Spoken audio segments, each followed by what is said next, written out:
You see them there, Tebs? Just up the other side of the road there. Those two nyala are engaged in what passes for a fight for the nyala. They are doing a little dance around each other in a circle, and I'm not sure how well you can see it. Is it right? Now you can see it actually really beautifully. They're miles away from us, and they're doing a little dance around for dominance. And it's a wonderful thing to see up close, because they try and avoid any kind of physical contact, and very few antelope do. I mean, the antelope are renowned for having some fairly vicious fights, but these nyala, that's just kind of how they do it. This very slow, ponderous, almost slow motion dressage, pas de deux.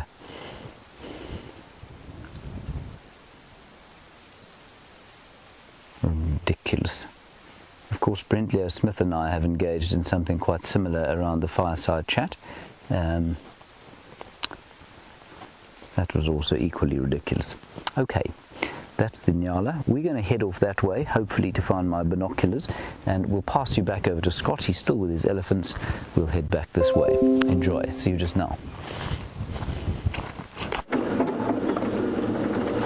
Welcome backwards as we are reversing, and the elephants are moving through a very thick area down to our right here. It's very tricky to actually get a good view of them from where we were, so we're going to loop around onto a road that brings our power to Juma, a power line road, and I'm hoping we're going to be able to get you some closer views of this majestic big bull. That's why I'm hoping to give Nicki an opportunity to film.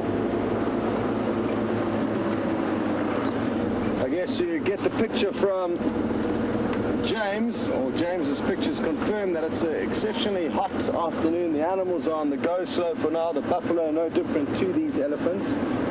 And we're going to head down this little road over here, which I almost missed. Interestingly, this leads us straight into the camp where the majority of the staff for SafariLIVE stay at. Straight ahead of us there, but we'll show you a little bit more once we've stopped.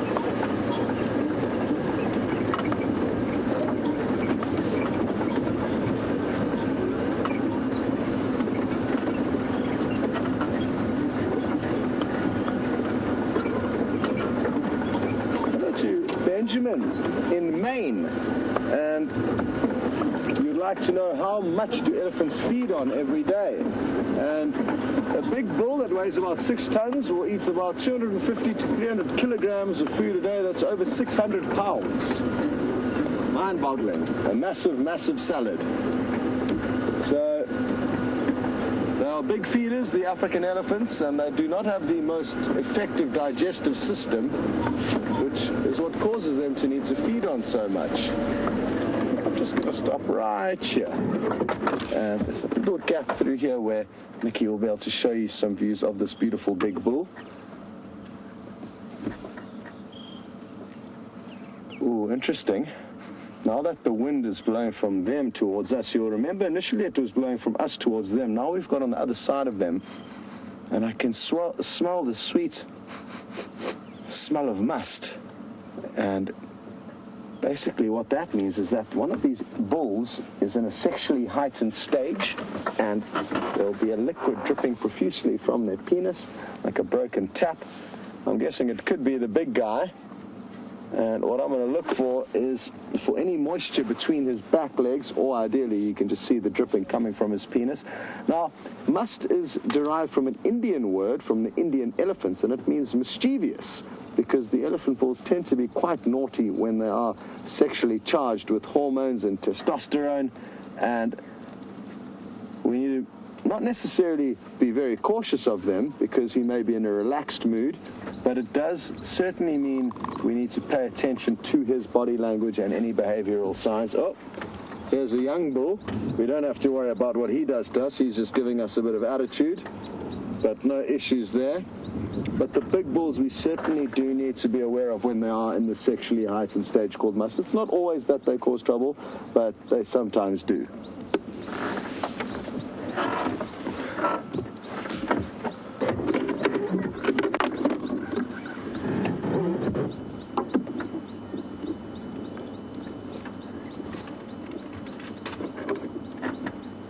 William on Twitter, good to have you with us.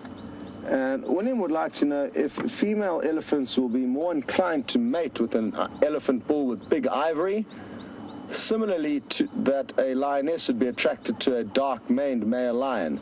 Now, I'm not entirely convinced that a big dark-maned male lion will necessarily be more attractive to a lioness than a male lion with a small mane. What it will mean, though, is that the big male will most likely be dominant over a smaller male. So the color of the mane, I'm not convinced makes a lioness more attracted to any one male than another. And when a lioness is in season, she'll be receptive to just about any male that arrives, big or small.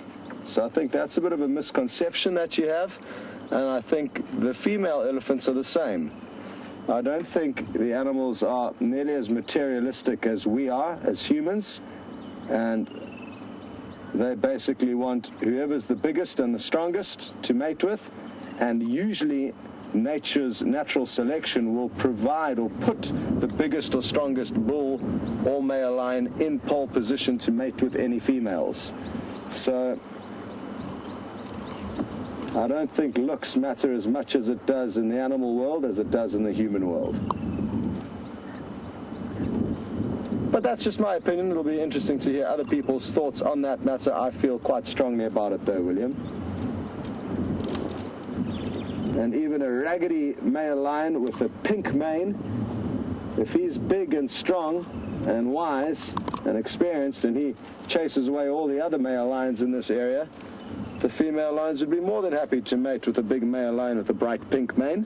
I don't think they'd have any problem with that.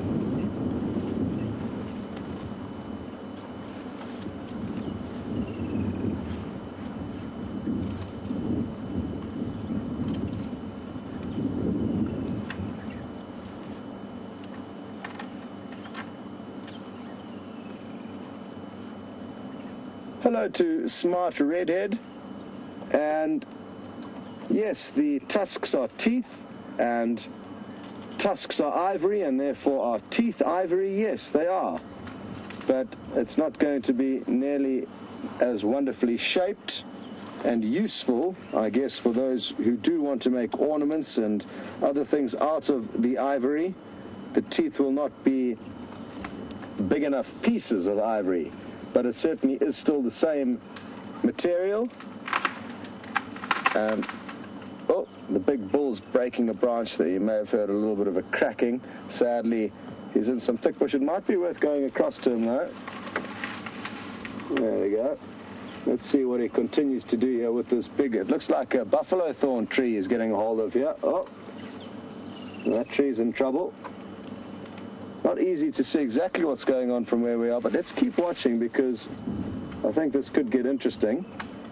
He's just kind of got the initial breaking done, and now he's going to have to try and get the parts of the plants that he hopes to feed on.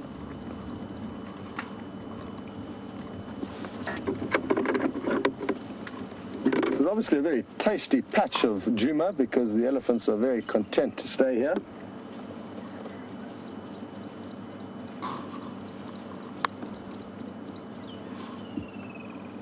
So Smart Redhead, I also refer to brushing my teeth. I say I'm going to polish my ivory. So I think any dental structure can be termed ivory.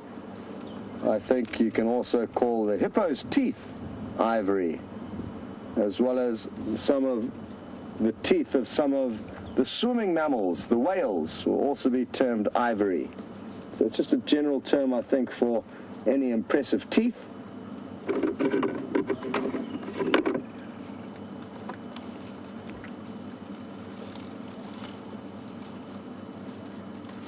Aha! Well, from one of the largest of the animals that roam these plains to one of the smallest mammals.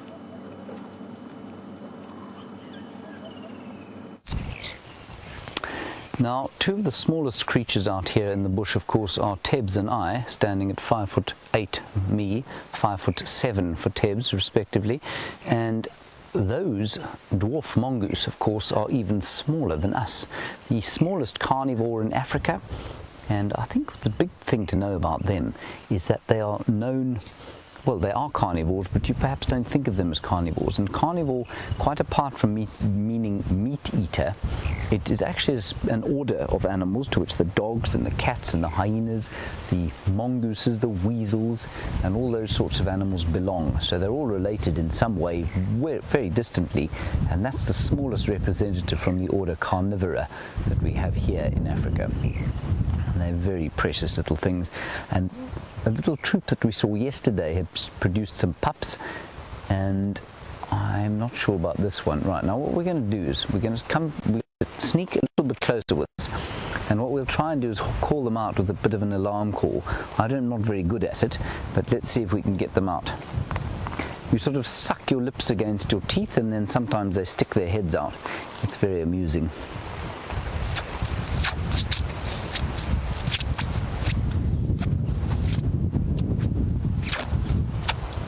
You need infinite patience for these sorts of expeditions.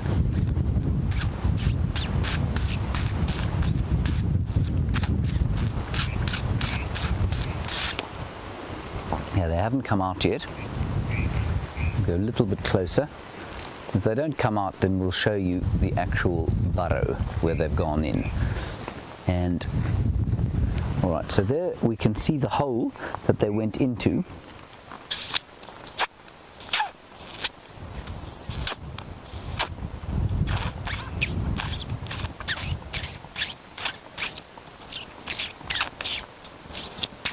And these ones are not being particularly confiding with us.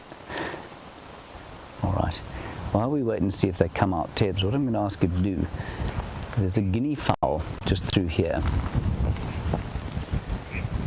that has now run away because it's obviously afraid of us. Let's just go around this way. I'm not very good at that dwarf mongoose call, I'm afraid, so I think they're not going to come out. But there was a guinea fowl here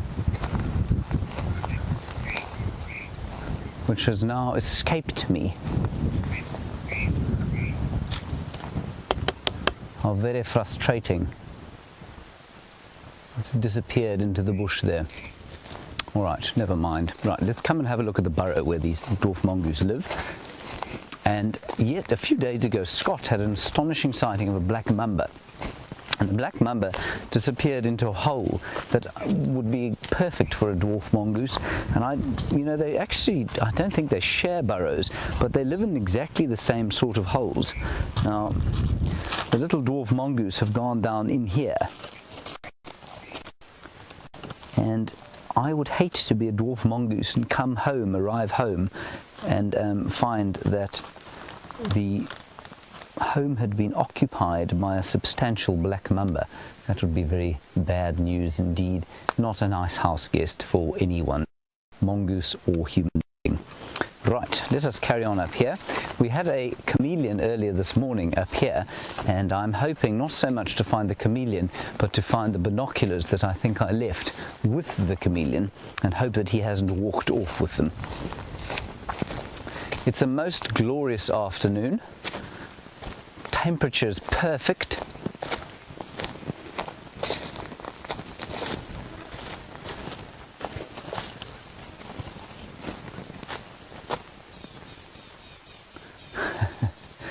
Now, Mr. Rosenblum, good day to you, sir. You have a 4th grade class with you, and I'm so pleased that you're all watching. I hope you're enjoying our little walk and the drive with Scott and Nicki, of course, on camera, which is a rare thing to see. And Mr. Rosenblum, your class would like to know what's the most exciting thing that's happened to me on a walking safari. Well, while Tebs shows you those starlings that are sitting very beautifully in the sun here, I'll tell you about an experience I had. I was taking a walk with just 2 guests, and it was a rainy, blustery morning. And we were walking along, and we had some lion tracks, but they didn't look that fresh because, of course, the wind was blowing, and so it's very difficult to tell how fresh tracks are when the wind is blowing. And as we came up through a drainage line, we walked up through the drainage line, and we came along and we looked around and looked like something had been lying there, and we came past a bush like this. So we walked along and we came past a bush like this, and I froze, and there were two lions lying where this tree is here, a lion and a lioness. And of course by then it's much too late to try and back off without them knowing that you're there. I mean, I nearly stood on them, and they'd been fast asleep. With a leopard that really wouldn't happen, but the lions were fast asleep. They stood up and they went blah, and then they ran off.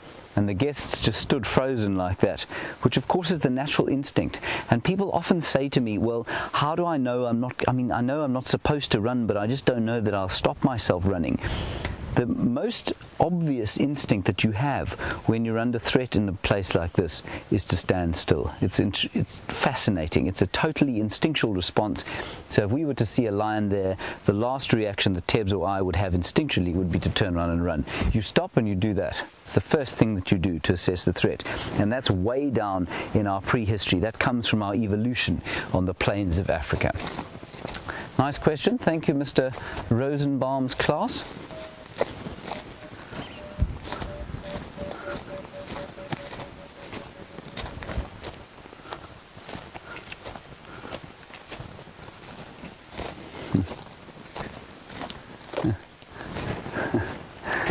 A question from what sounds like a who's a hippie. This is an astonishing Twitter handle.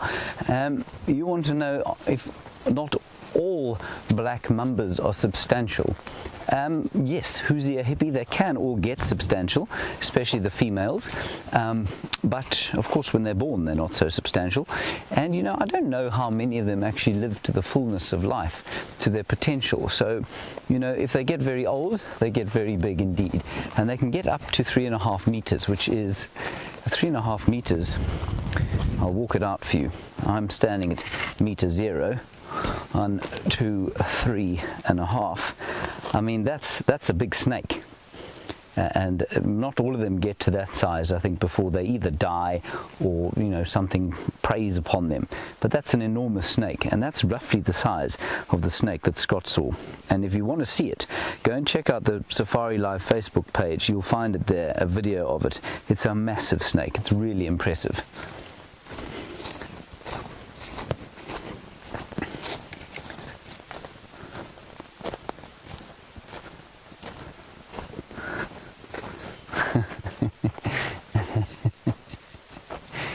Hello, little Isabella, aged just 4 years old.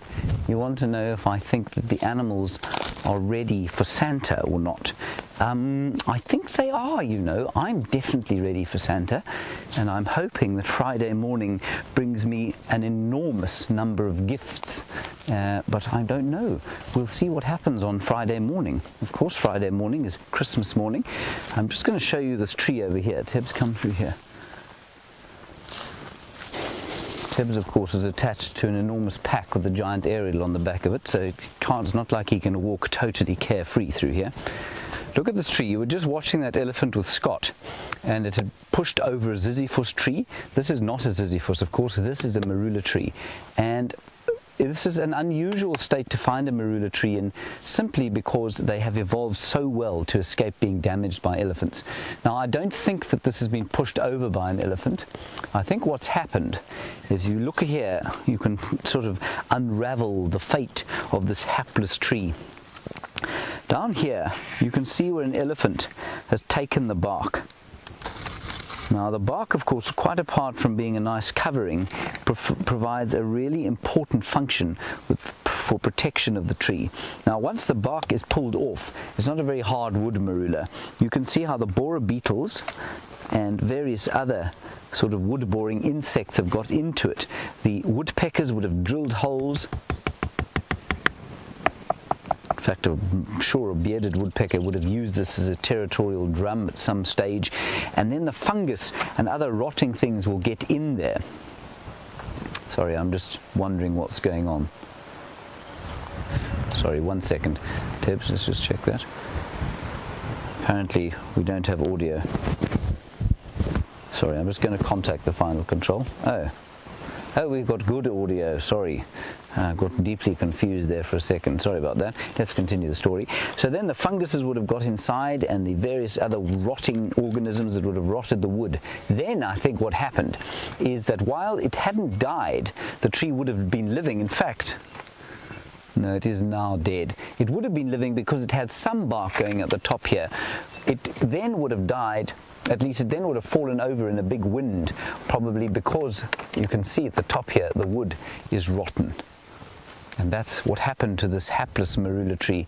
And it is now, of course, a little ecosystem all on its own, supporting hundreds of little invertebrates and things.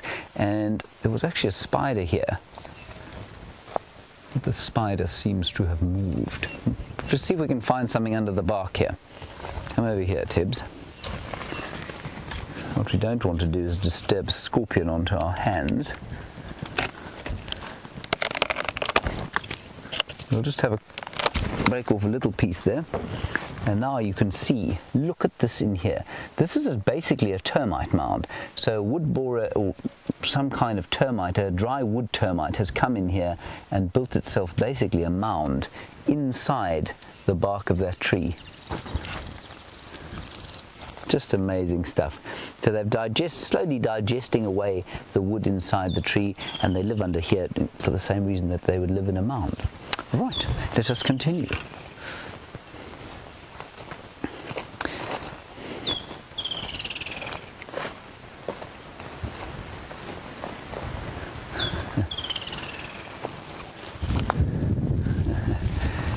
And Safari Dean, you want to know, in my skirmish with Brent during the Inyala dance, whose hair stuck up higher? Safari Dean, given what's on my head, I don't think it's too hard to see whose hair would have stuck up a bit higher. Brent's definitely substantially more so than mine.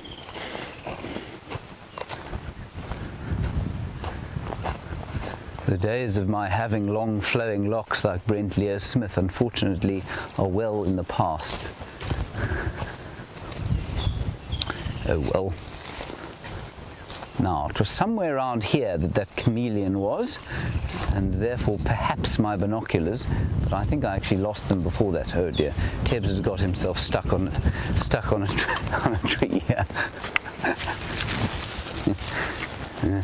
There we go. All right, let's head across to Scott. He's at the hyena den. I'm not sure what's going on there. It's one of my favourite places to be on the reserve at the moment. Some incredible interaction going on there. We'll hand you over to Scott and we'll be around here probably searching for the next little while. Well, we've come to the hyena den a little bit earlier than normal just to see what's going on, and we've been parked in the shade seeking refuge from the sweltering heat. James must be having a fairly hot time on his bushwalk, as well as Tebs, who's going to be lugging around that big backpack.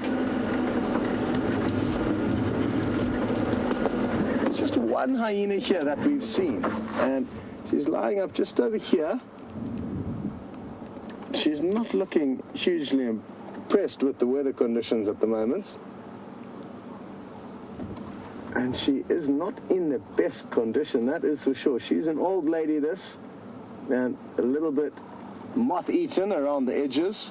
I believe she's been called cork recently, as when it's not swelteringly hot, she places herself right at the entrance to one of the burrows, blocking the hole, much like a cork. And that's a recent development.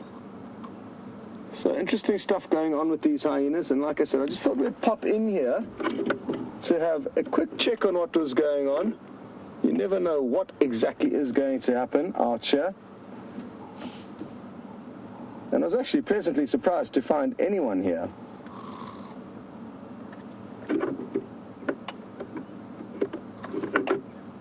And, well, Paul, you read my mind. Ooh, what's going on here? Because Paul, just a few moments ago, did say, and wonder whether I was going to bring Nicki here. This is interesting. What can you hear? What do you know that's going on nearby, lady? All of a sudden, just like that, in the middle of the heat of the day, she's got up and she's listening very intently. Maybe she can hear alarm calls. Maybe it sounds like a leopard has made a kill nearby.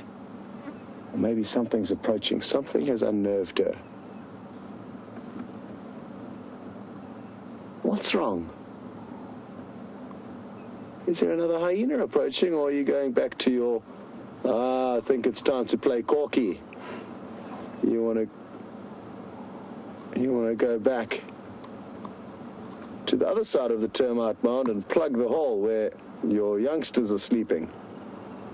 Look at how wet her face is. I think she's been licking her face profusely in order to create evaporation to cool her down. So with her long tongue, she's been literally slobbering all over her head, and this is to create a cooling effect from the evaporation as it dries that saliva.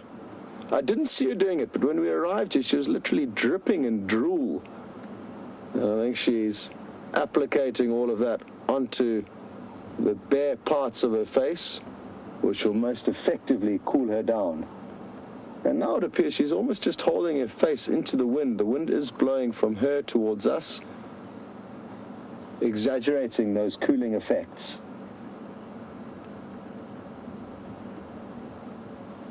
What are your plans, lady? Hey?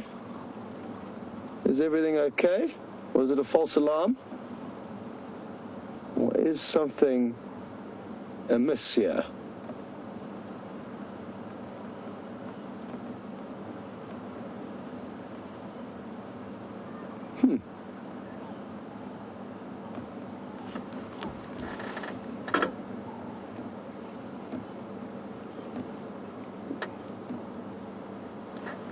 She sure is a character. Look at that expression on her face. Look at how blunt her teeth are from chewing on all the bones and carcasses over the months. What can you sense? What is going on?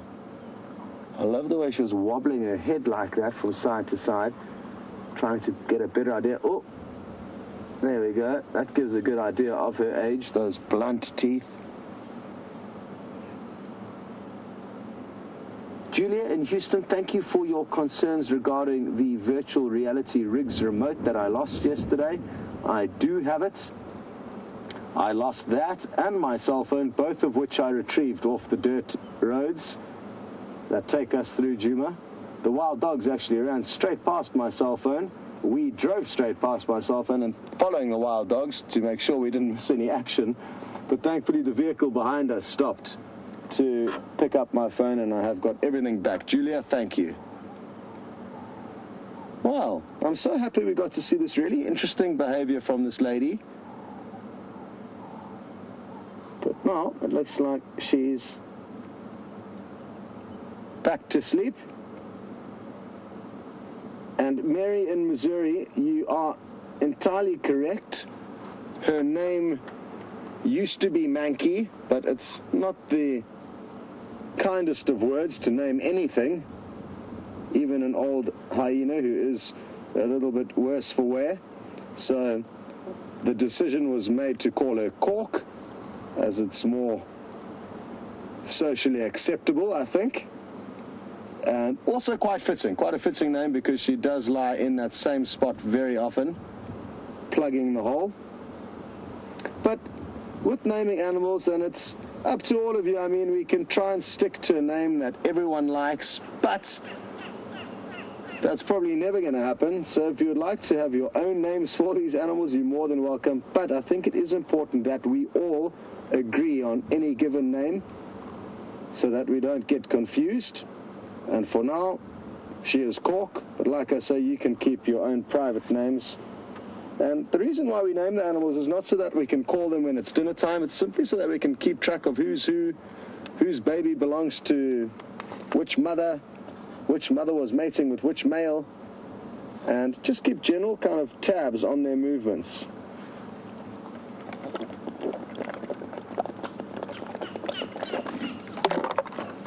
Apologies if you can hear me glugging on water.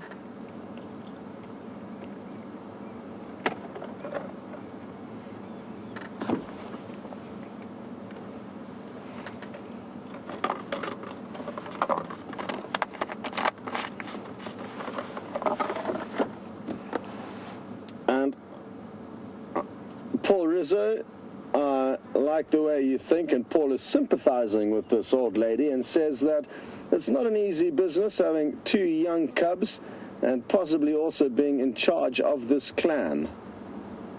So, no guarantees that she is the queen, but she could well be.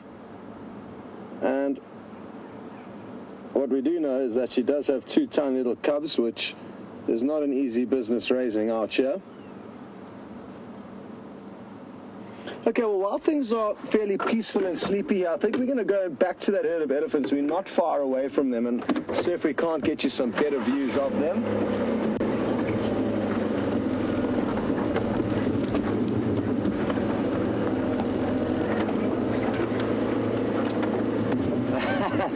Safari Dean's just come up with a witty comment saying that she thought Corky got a little bit uptight when she realized there was another lady in the area possibly vying for dominance over her den, and that is the new camera lady, Nicki, on the back. So she noticed something wasn't quite right, and maybe you're right, Safari Dean, maybe that's what caused her uppity behavior.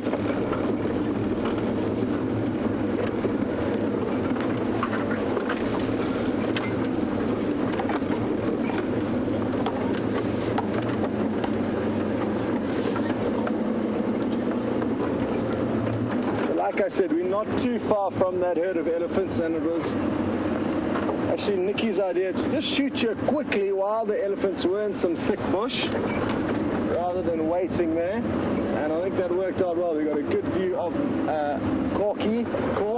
Corkster, and and now we can go back and try and get some views of those elephants that we saw a little bit earlier. They weren't moving much, but now that it's cooling down, I'm hoping we're going to get them out in some more open areas.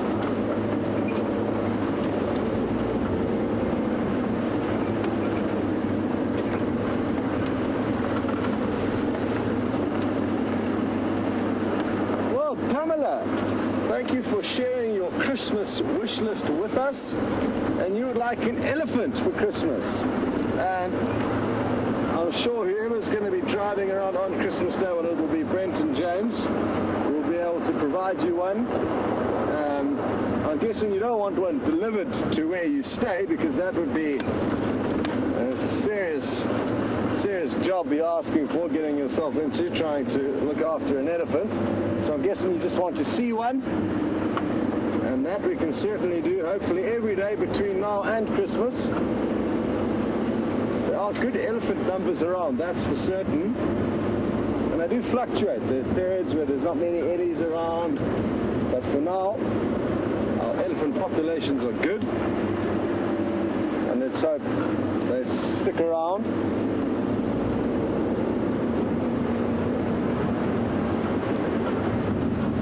So now we're just going to work out which direction the elephants have moved off, and they were basically stationary when we left them, just down to our left here, but the general direction of movement was in the direction that we're going in. So we'll try that first, unless of course they've hit. I can already smell them actually, they're just up ahead of us, totally from the wind. The wind is blowing strongly in our direction.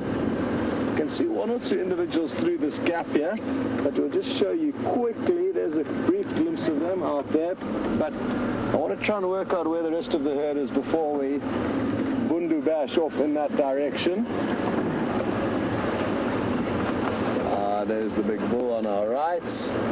Okay, things are looking much better, and we are now going to be able to get you some great views, but in the meantime we're going to race you across to James while we get into position.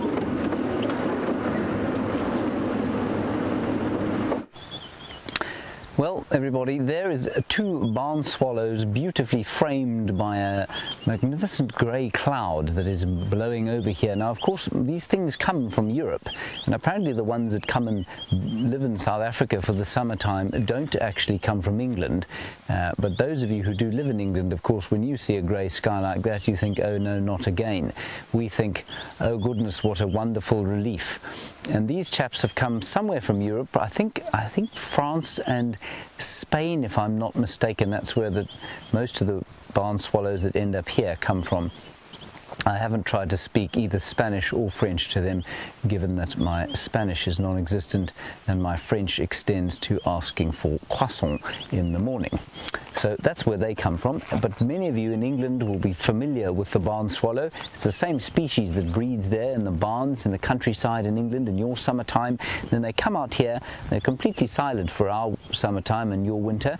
They just fly around and they catch the plethora of insects on offer during the winter time, the summertime here. They get very fat, of course, and then they fly off back to Europe to spend the summer there. I think it sounds like a wonderful life, and it's no surprise to me that there are so many human beings, or those with the means, that spend their lives in endless summer. What a way to go. I'd happily avoid winter, although winter here, it must be said, is not unpleasant.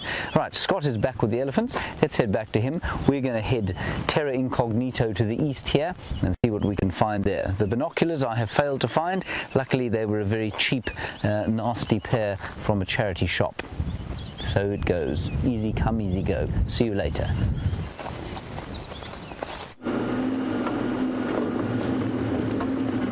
Welcome back, and for any of you who are feeling sorry for James for losing his binoculars, please don't. They were terrible, and he needs a new pair. So I think this is a blessing in disguise, and we should all be actually rooting for him not to find them. I think it'll drastically help his bird watching skills, because he may, with the new pair of binoculars, actually be able to see what he's looking at.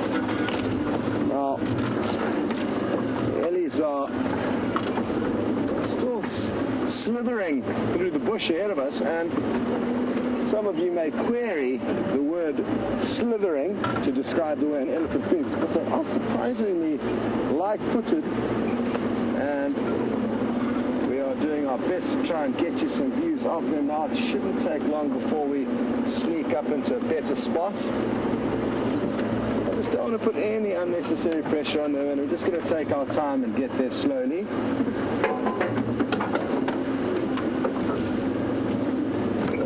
Go. This is looking better.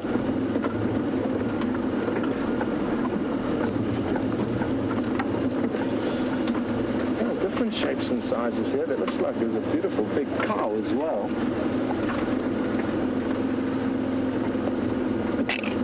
Excuse me, bless you, Ellies. Okay, I think this will be good for now. Just going to stop here. There are some massive elephants. I think the biggest one is on the left, though. He is a monster, and he's just towering above a little female. And I'm hoping for her sake that she's not the one that's in season. With all these bulls around, and there's 3 big bulls that could all be big enough to mate with the female, I'm sure that one of them is in season, and it could be this little female that the big bull is standing next to. Nicki's just panning across to show you all the other different specimens within the herd. There's all different shapes and sizes.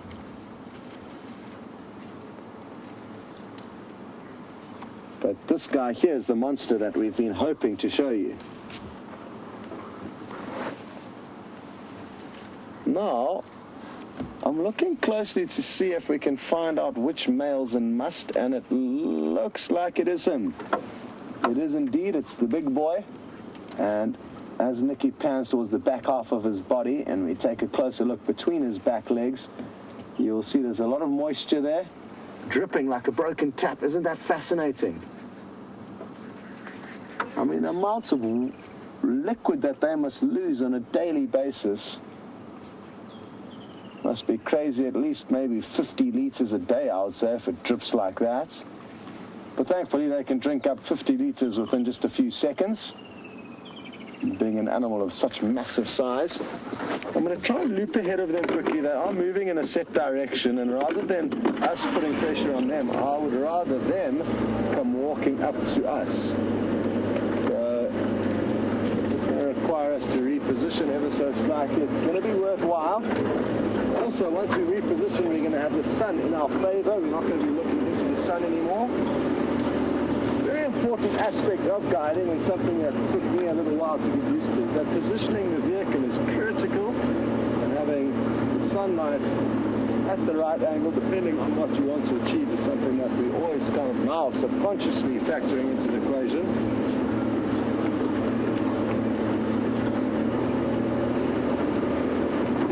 This is going to be great. They are approaching a little open area. We're going to get some stunning views of them.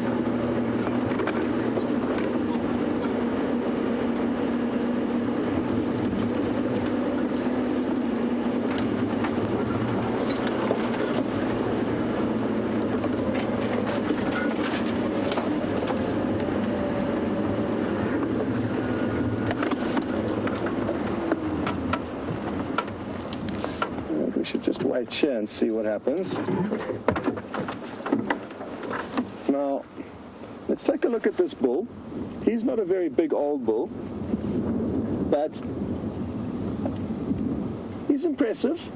What we are going to look closely at, though, is the cranial indentations or temporal dents on his head. And Safari Dean has got us onto this topic. This helps you to establish how old elephants are. It's not a sure way, but his dents aren't incredibly deep. Some of you may remember female. Oh, Nick's quickly on the right. Well done. Whoop. Just in time. Hello, big boy. And it was actually perfect because this is the individual I wanted to show you next, the big bull. And let's try and get a little bit closer to him now that he is feeding. I think we will be able to without interfering too much on his plans. And Safari Dean mentioned that this bull must be quite old because of those deep indentations on his head. And you're spot on, Safari Dean. It's a great way to distinguish between different elephants and their ages. Oh, he is magnificent. He's got massive ivory. This is going to be a treat. Hello, big boy. You are absolutely magnificent. Beautiful clouds in the background. And he's taking his marula off with him. Room service. Or in South Africa, we would call this patkos, road food. He's just got it wedged perfectly over his massive tusk. And again, keep looking at those temporal dents. You'll notice how much deeper they are than the other bull we've looked at, and even the bull just behind him is a youngster, and you'll notice there the dents aren't nearly as deep, even though you can only just see the top of that other animal's head.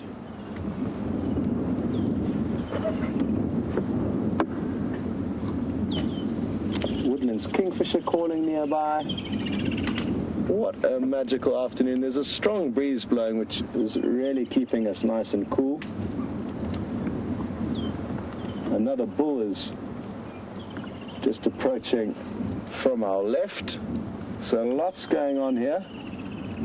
And let's see what he does. Oh, next quickly, here's the Woodland's kingfisher straight in front of us, just on this little branch here. Well done. Beautiful. Look at that, and it hopped to show us its better side. Awesome stuff. Well done, Nix. And aren't we just so fortunate, everyone, to be viewing such wonderful animals on a beautiful sunny day like this. Woodland's kingfisher up in the tree, massive elephant bull below. What an absolute pleasure.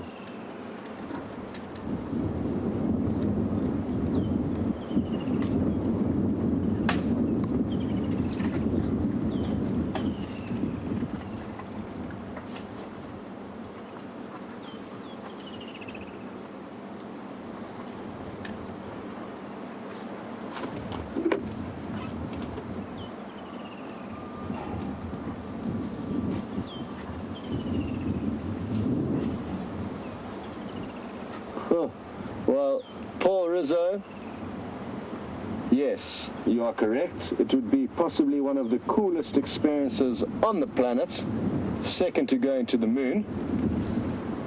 And being an elephant bull for a day, I couldn't agree more. What an incredible experience that would be. The size, the strength, the ability to eat so much. Imagine having 300 kilograms of food in just one day. And it's not only the elephants that it would be nice to be, Paul. I agree completely, an elephant bull or any elephant. Imagine being a leopard for a day. Or an owl hunting at night, being able to fly silently and catch little mice at nights. Or a vulture flying miles up in the sky looking for food with those incredible eyes. I mean, it really is never ending. So this elephant, you notice, he just kinked his tail to the side there, and I immediately stopped the car and then he dropped his tail again. And that was a very important indicator to me that I was close enough. And I listened, and then he was content. So I hope you all noticed that. The elephants are one of the best animals to read in terms of body language, or maybe we've just become good at reading because it's an important one to know, because they can be dangerous if you get on the wrong side of them. So we took heed of his instructions there, and now we are good to go. I think we can possibly just reposition ever so slightly. Oh, no, we cannot. Nicki spotted a giraffe there. She's showing off now, Nicki, I think.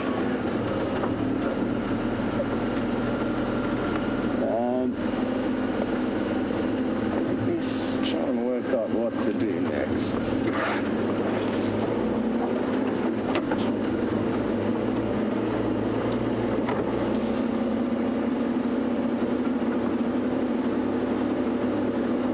To Pamela, who would like to know how large is the largest female elephant I've ever seen. And sure, Pamela, not an easy one to answer. But you do get some big ladies. In terms of ivory, you get some females with beautiful ivory, but their bodies, I mean, they never compare to the males, the big males, and it's very easy to distinguish between them.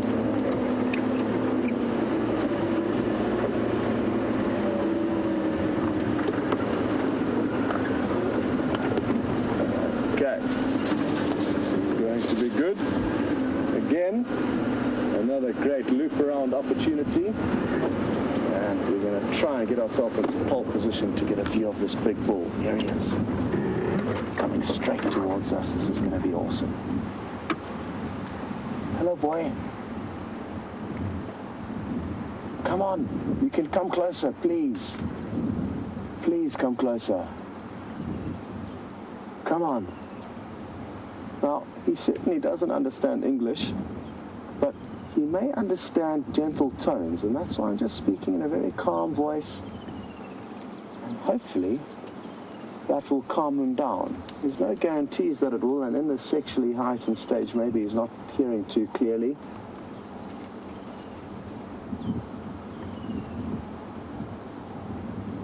That ivory is quite fantastic, though. Not just him close to us, lots of other ellies around us. Beautiful.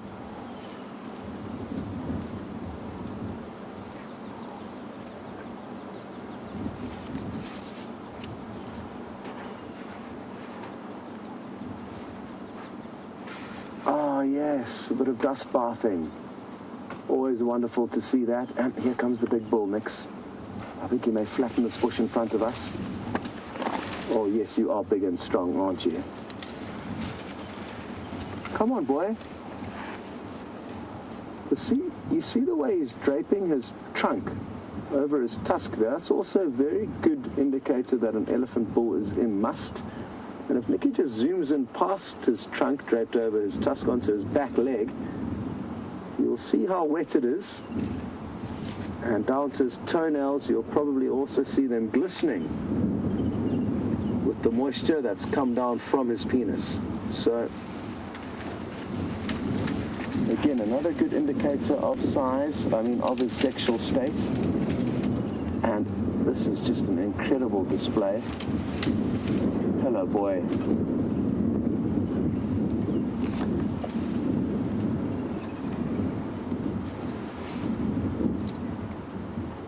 I forgot who was asking, but somebody did just ask whether, or what are the differences between the African and the Indian elephants?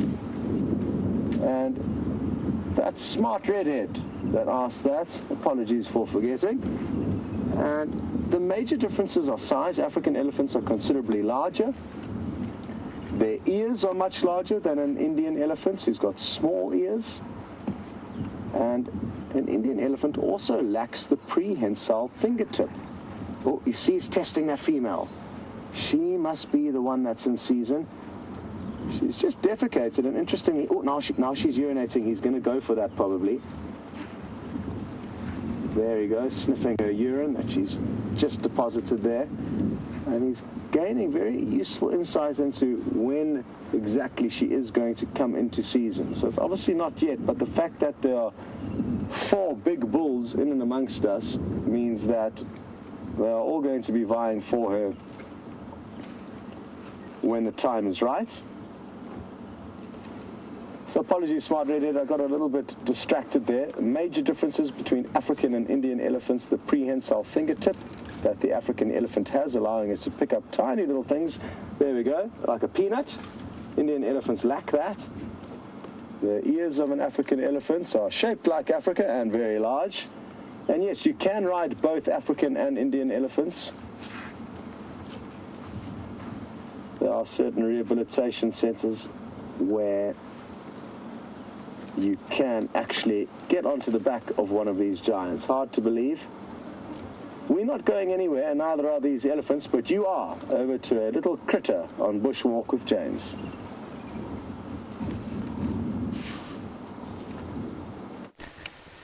Now everybody, I actually cannot tell you what's going on there, and it's because what we're looking at, that's the sort of full super zoom that you're looking at with the camera, and I actually can't investigate closer than that. It looks like a fly with those big sort of evil looking eyes, sitting on some other kind of hapless insect, and that's having, if you look at the far rear of it, it looks like it's got those sort of grasshopper like femurs. And I wonder if it isn't a grasshopper of some sort of cricket that is being devoured by a carnivorous fly. Quite fascinating.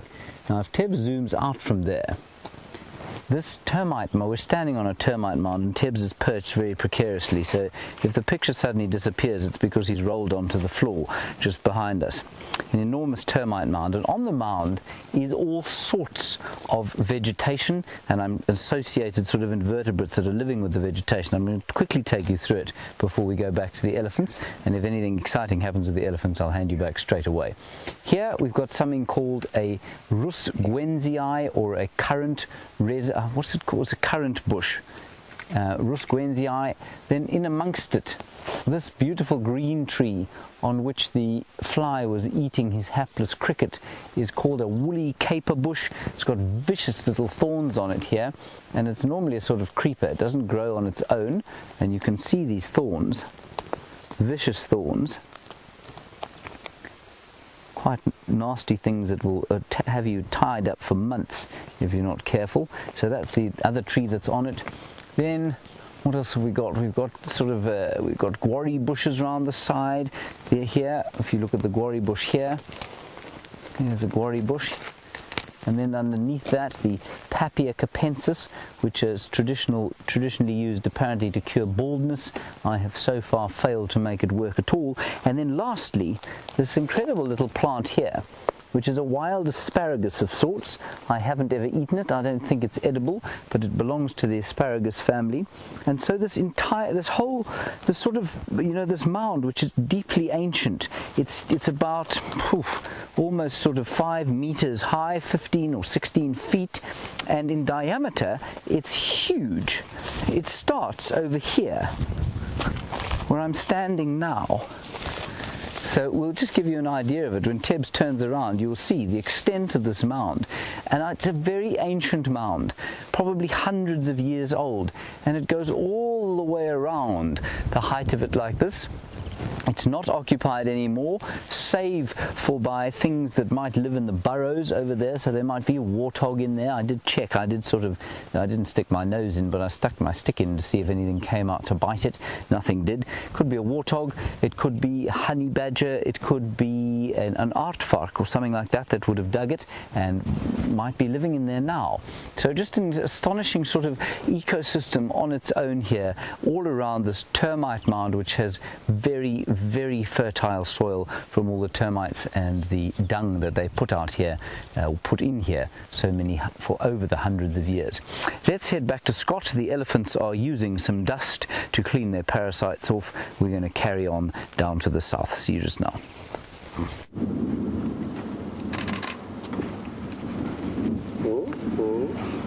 Now, we don't want to get sandwiched between these excited elephants and this female, which is kind of looking like what's going on. Look at how much bigger the bull is than this cow. This isn't the big bull, but the big bull is coming up from behind us, and he may get a little bit jealous of the other individual. Oh, this is going to be beautiful. Here he comes into shot. He is absolutely magnificent.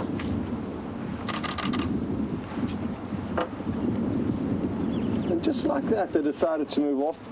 They did have a very brief dust bathe, and that was short-lived before heading off. One more passing through, another beautifully tusked bull, not the biggest body though. So interesting, all the different sizes, not only of their tusks, but also of their bodies. He doesn't look young by any means, and you can see his left tusk is very well worn. It's got a little notch in it. We were talking about elephants being left tusked and right tusked earlier. You get a good example of that there. Well done, Nicki. Now, for those of you who are new to the SafariLIVE experience, we're not going to keep any secrets from you. Nicki and I are an item. So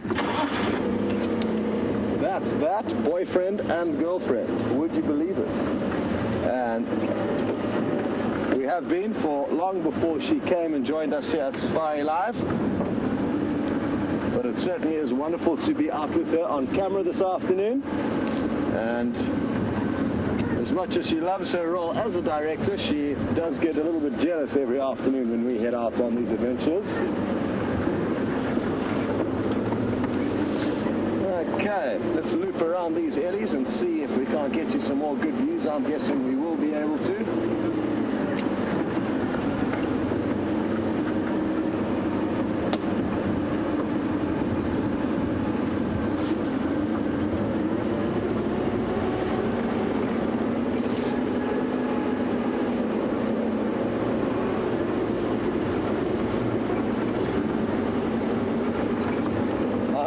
Has been successful in getting a little immobilizer remote fixed in town today, because that'll mean we'll have both vehicles back up and running tomorrow.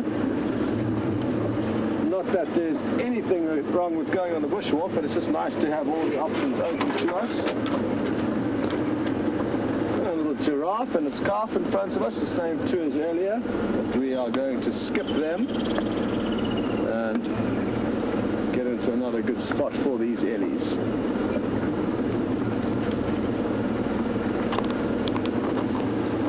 Now, as I drive over this tree, it's going to pop straight back up behind us.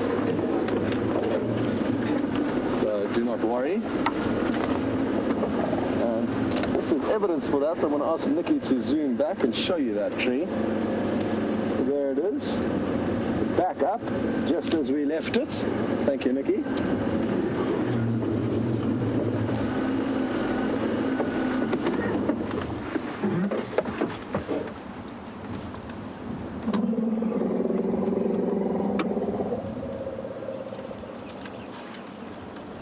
That noise, you would have heard the deep rumbling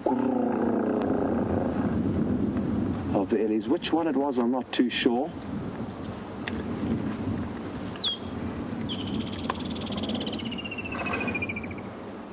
And happy to hear that you did pick up that wonderful audio. I think it's Carol in New York has just asked whether... Oh, that was interesting. The bull, sorry, I was looking at the wrong elephant. The big bull just blew a big bunch of vegetation out of the end of his trunk. And Nicki, if you just zoom in there, you'll see there's a green slush on the end of his trunk. It's not an easy part of the body to zoom in onto because it moves very quickly, but let's see if we don't get a glimpse of it now. He just blew a whole big, even there again, he kind of did a similar deal. It was like a leaf smoothie just being blown into the air. You can even see some on his cheek. Look at that.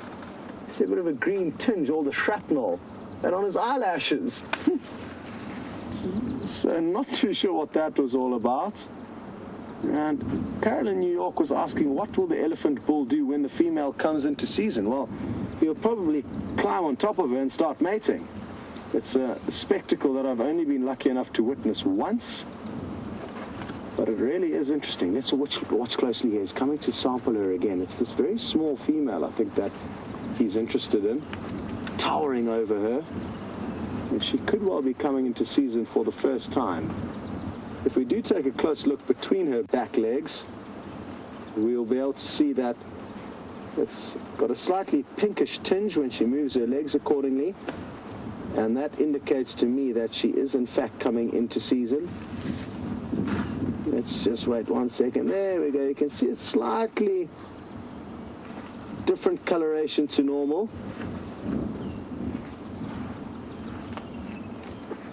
Wonderful. I've been so focused on her that I've forgotten about the other elephants, and there's one feeding very close to us here on the right-hand side of the vehicle. Hello, boy. Oh, toilet break and feeding all simultaneously. Isn't it wonderful how a wild animal like this, completely wild, can be so close to us and have very little concern for us and continue feeding, going to the toilet, everything simultaneously. Nicki's gone in for a zoom there, and you've got some great close-ups on his eye. And as he continues, and as Nicki zooms out, you'll notice he's getting quite excited for obvious reasons with all the chatter we've been having with the female in season. It's no wonder you see this extra part of his anatomy poking out there. Sometimes used as a fly swat. Interesting.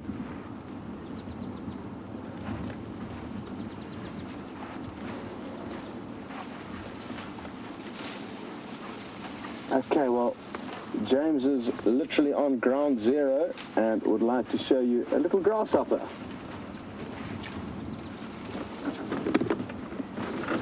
Now, this is an amazing thing, everybody. I know, slightly sublime to the ridiculous, from elephants down to, I don't know if you can even make out what you're looking at there. That is a grasshopper, and it is so cunningly camouflaged that it was almost impossible to see, but for the fact that when it flew, it's got little bits of yellow on its wings, and then it folds them again, you can see there, and it becomes almost totally invisible. Now, were we walking past here, you wouldn't see that at all. The only reason we can see it is because it's landed. And I'm not sure what kind of grasshopper it is, but it really is a rather spectacular sight in the now sinking golden sun that we have shining here in the Lowveld.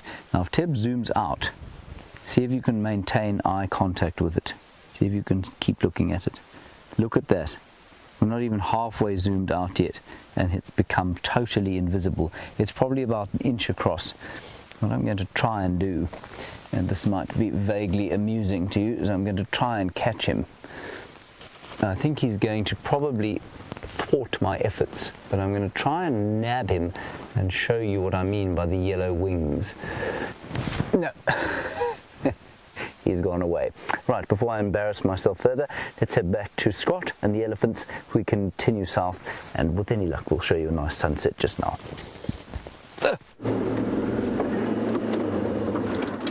Okay, so we've just got into our next spot, and I'm going to maybe actually suggest to Nicki to film to the left initially while we wait for these elephants to pop into a better view.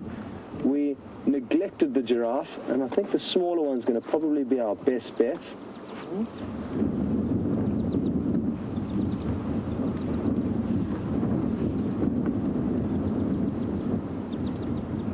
You can actually see quite wonderfully all of the flakes of this flaky bark acacia tree glistening in the sunlight. And that's the beauty of the backlighting. Look at his little ossicone fur balls blowing in the wind. That gives you a good idea of what the wind's doing. And they are just the most bizarre animals. I guess two of them are most bizarre animals here in Africa. The giraffe and the elephants, both within meters of one another. How they have evolved into the beasts that they are today is certainly quite remarkable. And I think all of us are grateful for the way they have turned out, because they certainly do make for some interesting viewing. And not only that, they all fill their specific niche or role within this complex environment incredibly well, so that they can all coexist with one another.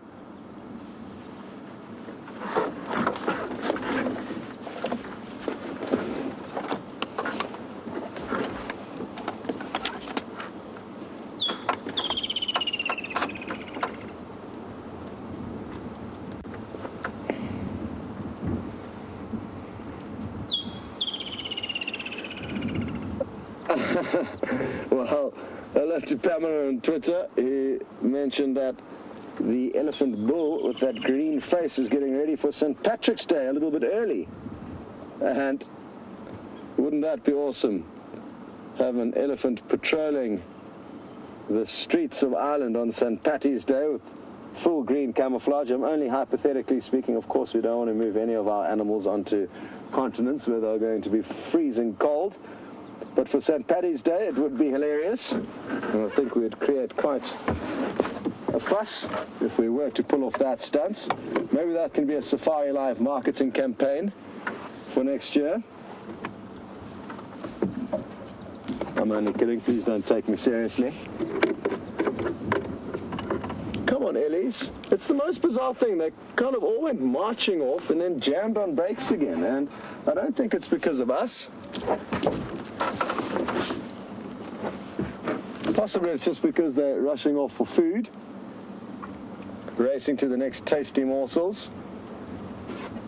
Here we go. Here comes the big bull. This is what I was hoping for. We are probably not going to spend too much longer with this herd, as great as it has been.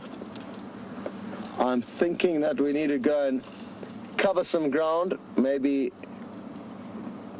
do a loop around, see if we can't find any sign or tracks of Karula, the female leopard who usually is in this general area, but she's been hiding from us for the last couple of days.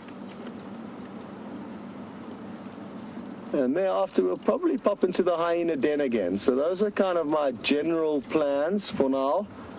They often change, as a lot of you will understand and realize. For those of you who are joining for the first time, it's important that you know that on these live safaris, plans very often change, and Mother Nature keeps us on our toes.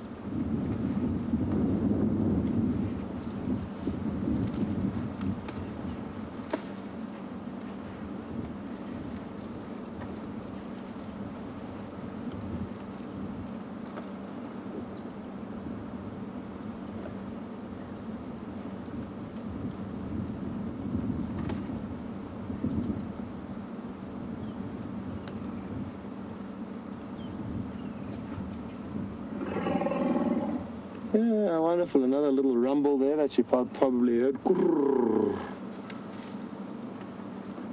And that's generally a kind of a communicatory sound that you can associate with calm moments.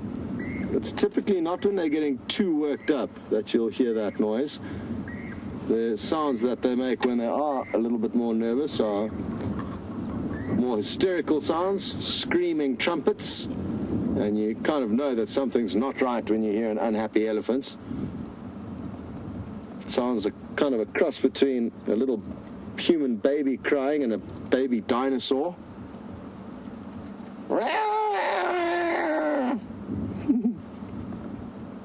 It's a horrifying noise that I didn't want to make too loudly there in case these Ellies got confused. Look at him sniffing us. Hello, boy. With your long nose.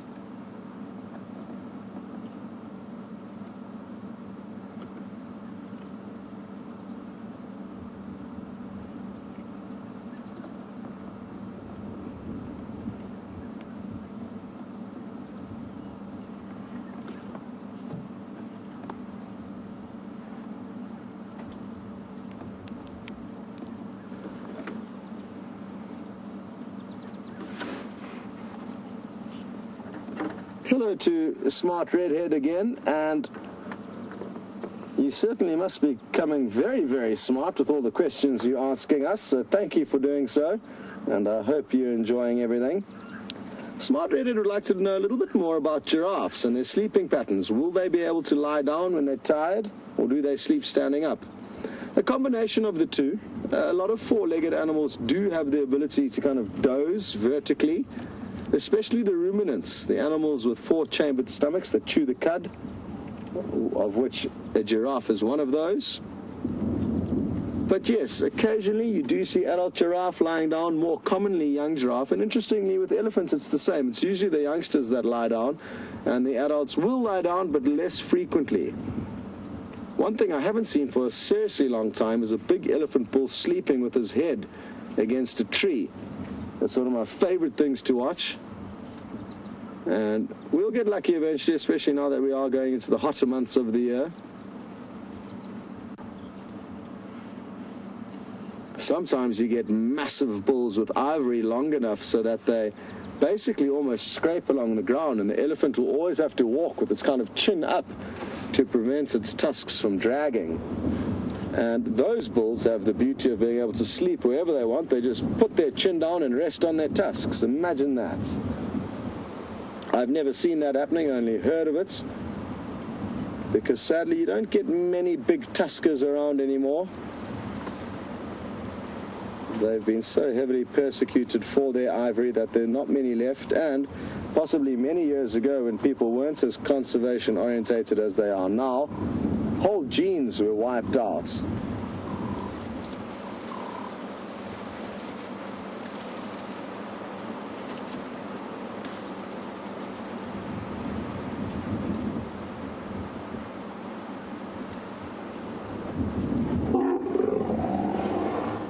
You saw that one, and Wendy, that was for you. Wendy's just sent through a message saying how much they love hearing these vocalizations and that it must be wonderful to hear them here in the flesh. And yes, it certainly is magical to be here in the flesh, Wendy, but you are picking up some wonderful audio with these speakers, and you got to actually see her letting off that vocalization there. Looks like the big bull's coming in to get involved now from behind.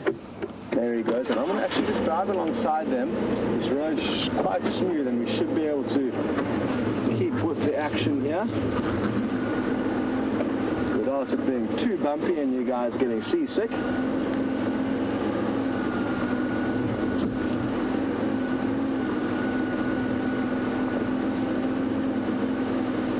Beautiful! Oh, that was less gracious audio. But we take whatever we can get out here on these live safaris. And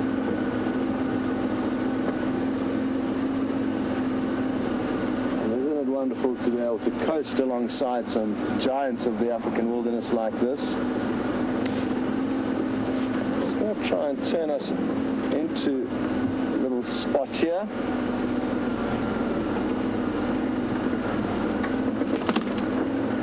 Send you across to James on Bushwalk. He's got some very pretty antelope that he'd like to show you, and it seems like these elephants are all in some thick bush for now.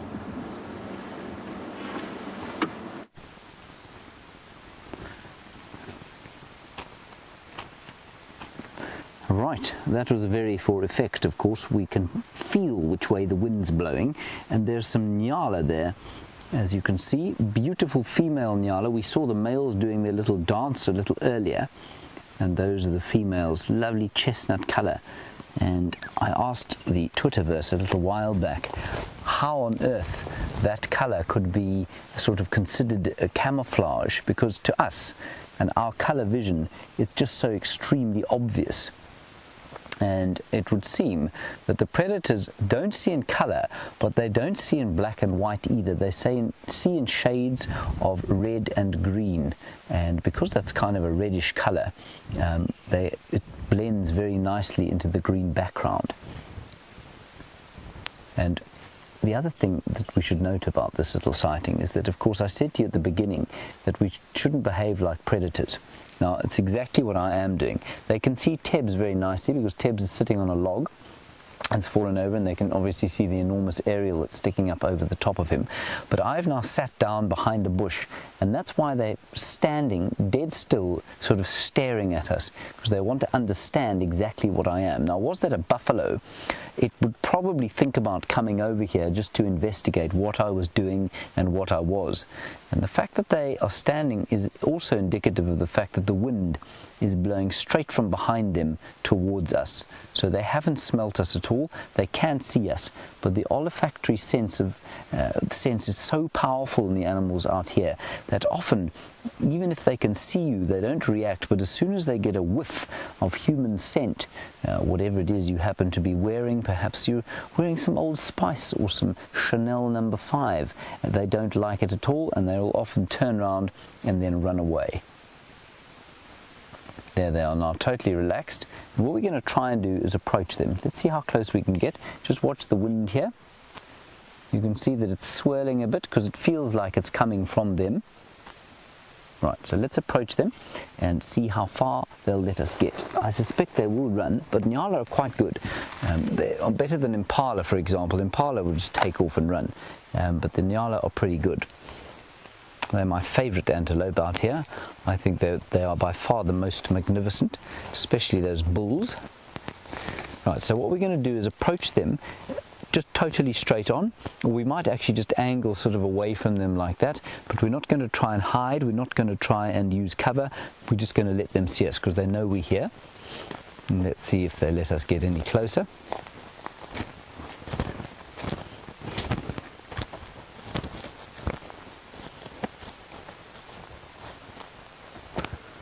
This is wonderful, it's such fun. There we go. Now we'll just stop here and have a look, let them look at us. Very relaxed, now starting to feed. This is fantastic. Just to give you an idea of the atmosphere, this beautiful kind of breeze blowing, soft light, you can see the soft light.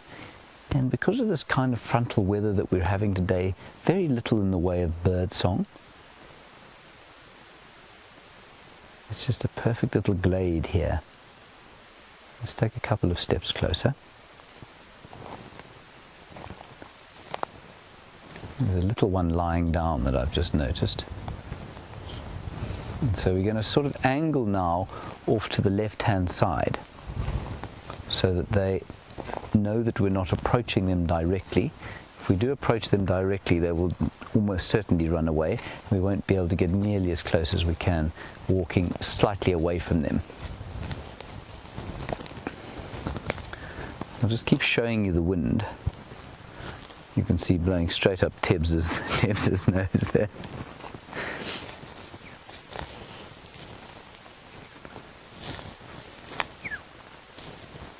So we'll go around this little termite mound. Just watch the sticks here, Tebs, on your aerial.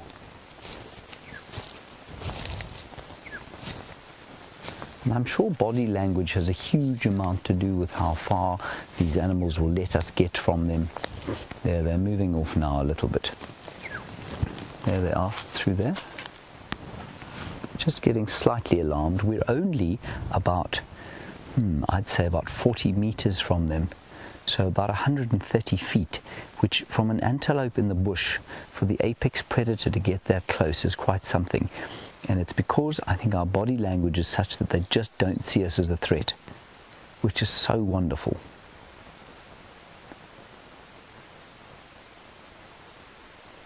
Now I know, I'm not sure the impression that you're getting, and I'm sure everybody will feel slightly different about how they feel about a sighting like this on foot. It's difficult to describe. It really does touch you, because there's this animal, totally wild, there's nothing domestic about it, and it has accepted our presence. It's not interacting with us, but it's accepted our presence and is not threatened, it's not running away in terror, and there's just a real sense of privilege. Here comes a little one, little calf. Look at a beautiful colour in the soft light. Isn't that lovely?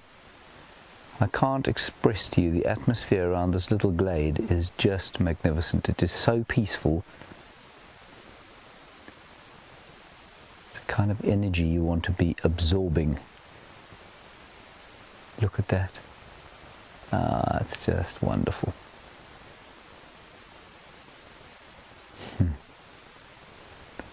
Alrighty, come on Tebs, let's leave them to their food. I don't want to disturb them, so I'm not going to go any closer. That was just so special. Right, on we go. We're heading down sort of towards the major drainage line on the area called the Mlulwati.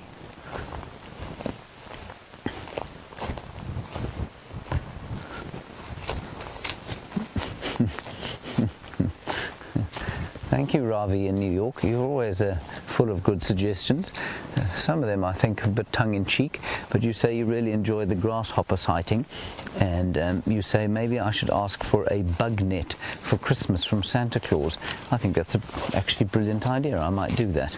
I will send him an email this evening. santa@clausinc.co.antarctic.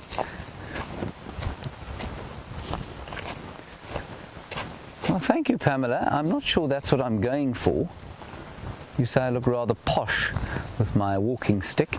Yes, I suppose it does look a little bit like a general's crop. Come on then, Tebs. Now these Nyala are actually still here. They haven't moved off at all. Look at them there, just sitting watching us. They can tell, you know, they can tell that we are just not an issue.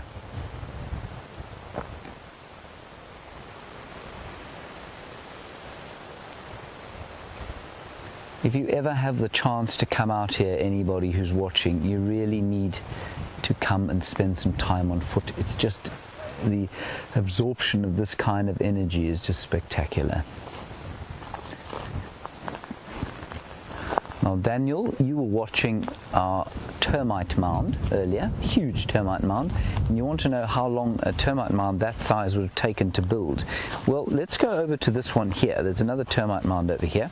We'll pop over to it and I'll show you, I'll try and explain. It's not always possible to tell exactly how old they are, because they may be recolonized and then, you know, go dormant for a while and then be recolonized again, and during that time they will sort of do what this one's doing here, they'll weather away. So here's a termite mound, and I think they'll probably build something about that size in about, it'll probably take about maybe a year to build something about that size, right? So this is many tens of years, maybe this is a couple of decades old, this termite mound. Now, Daniel, what happens is you can see it's weathered away. It's not occupied at the moment, and so the rain is weathering away the surface of the mound, but it could well be recolonized. So other termites might land here during one of those incredible emergences that we've seen this season, where the flying termites disappear up into the sky. You know, the female will land, she'll flutter her wings, and a male will land next to her, and they will consummate their romance and disappear down the ground. Now, if they happen to find a mound like this, they can recolonize it and it'll just start regrowing. And so, while this one could be a couple of decades old, that one that we saw over there, I think could be at least 200 or 300 years old, but it's difficult to say. Okay, I hope that answers your question. It's very difficult to say how kind of old a termite mound is, but they probably will build something sort of that sized, say, almost sort of 0.75 meters by 0.75 meters every year. Right, on we go. Tebs. Tally-ho.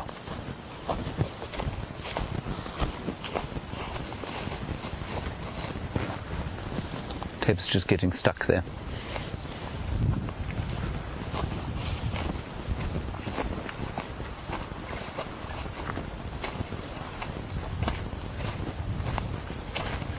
Now, this is a very brilliant thought Very brilliant thought from obviously somebody very colour savvy. Debbie in Vancouver, you say perhaps it's not so much the shades that the predators can't see, but the amount of saturation that they get. Well, that's definitely the case, because obviously they've got more rods in their eyes than they do cones, which means that their ability to see contrast is very good, but the saturation of colour is probably not. And you're saying because of the red and the green, they probably do blend into each other because of the difficulty in seeing saturation. I think that's a great thought. Thank you for that, artist Debbie in Vancouver. Right, we're going to head down towards the gymnogene nest there and see if we can find the gymnogene, perhaps with some hatchlings, I hope, but I'm not sure. We'll head back across to Scott. I think he's in that direction there towards the setting sun, and he's found yet more elephants. See you just now.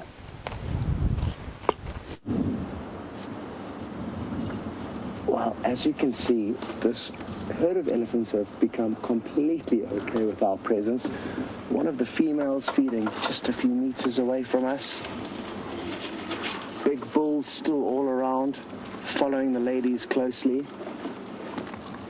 But we have just got some wonderful, wonderful moments with these elephants this afternoon. It's been so hard to leave them, actually. But I think we are probably going to head off soon. We're just waiting for you guys to come back from the bushwalk with James before we head off, so that you could say goodbye, take some final screenshots of these magnificent beasts. What a good opportunity here to show you guys how profusely this male is dripping from his penis, and we've got a great view from here. So from the tip of the tusks to the back of the legs, we will get you some interesting views. You'll also see how wet his inner legs are. Absolutely remarkable. And the smell is so hard to describe, but it's a sweet smell. It's kind of offish. It's like a wet dog blanket that's been boiled in sugar and then left out in the sun to dry, maybe. Would be one way of me describing it, but it's not an easy smell to pinpoint. He's giving his body a bit of a scratch against the silver cluster leaf, it appears. And he is an absolute giant. Look at how he towers over this cow that he's just walked past. Beautiful. And thank you for coming to Djuma. We don't often see big elephant bulls. And hopefully we'll see you again, maybe tomorrow mating. That would be wonderful. Or you could save it for Christmas Day.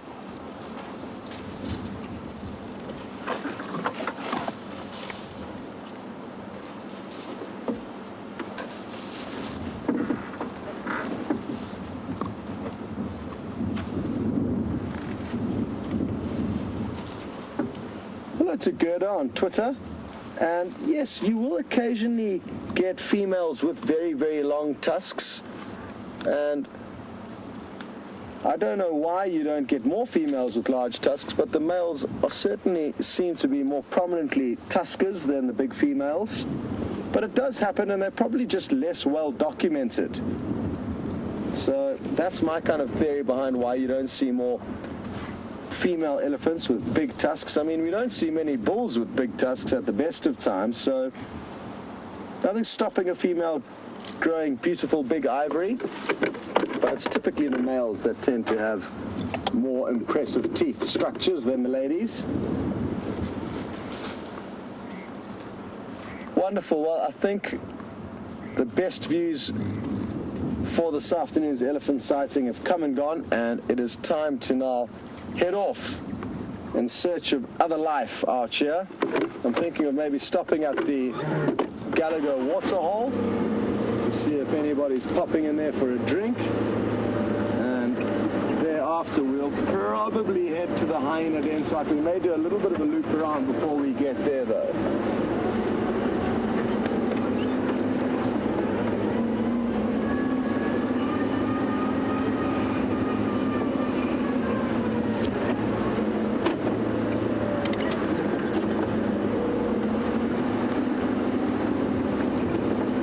Beautiful, beautiful, cool evening now. There's a little bit hot when we headed out, but now it is absolutely wonderful to be out. The breeze has been instrumental in keeping us cool this afternoon, so that's been a bonus.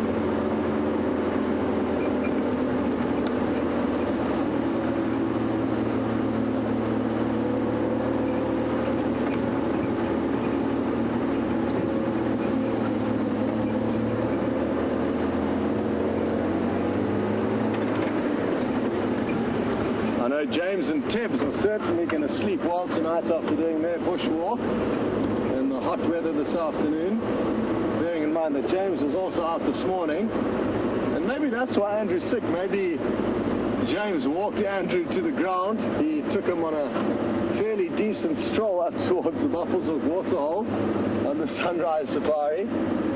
And just to remind all of you who may have joined the show late, that is why Nicki is on camera with me. Andrew's not feeling well, and we are down to a very skinny skeleton crew. It's really quite nice, actually. We don't often get to show you wild dog tracks. They're not fresh, but I would like to show them to you.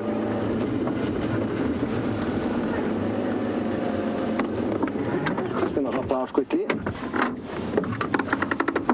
Great. These wild dog tracks are from yesterday, but still worth taking a look at.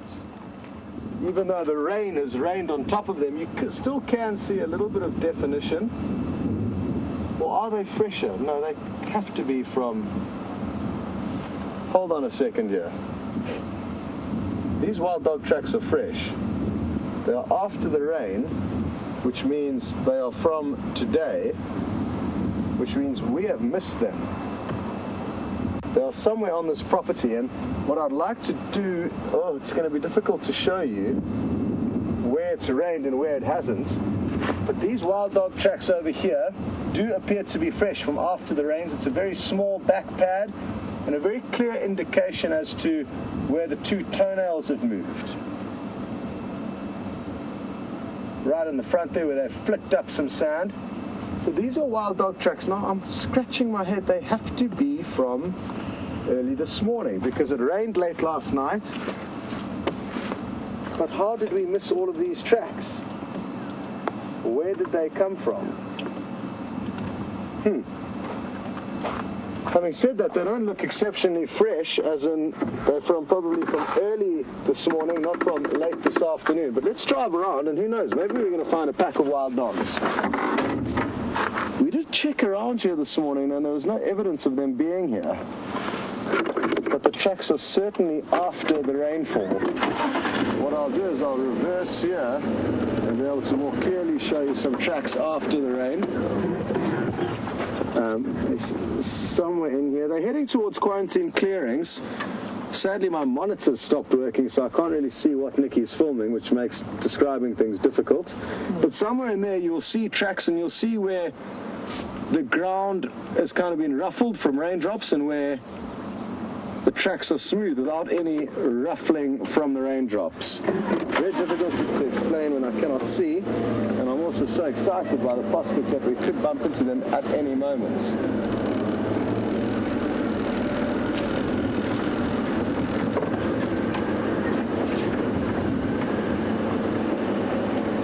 Okay, well, these tracks are heading down towards quarantine clearings from Vuyatela access in a southerly direction, and let's see what happens. I'm going to send you across to James for a quick update, and I'm going to have a closer analysis of these tracks.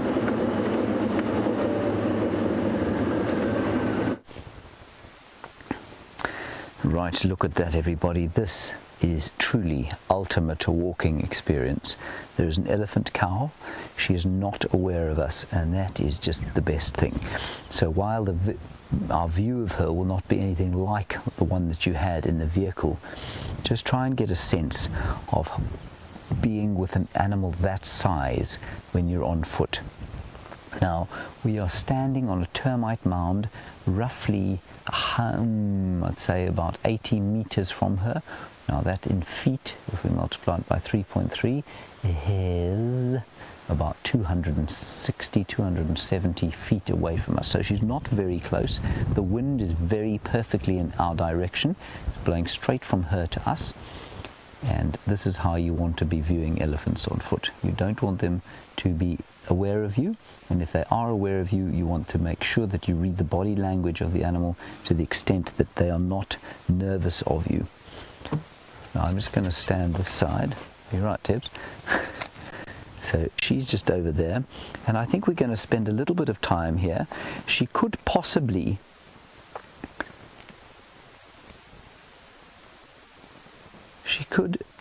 She could see us from there. I think elephants have got sight as good as ours. We're standing in the full light of the golden setting sun. And I'm doing that for a reason. We could hide from her. We could get the other side of the mound and make sure that she didn't see us. But because we are sufficient distance away, I wouldn't be too upset if she did see us, because I'd be quite interested to know how she reacted. And it seems to be a cow on her own. There, she has seen us. She's definitely seen us. You saw that little shake of the head, which is just indicating that she has seen us.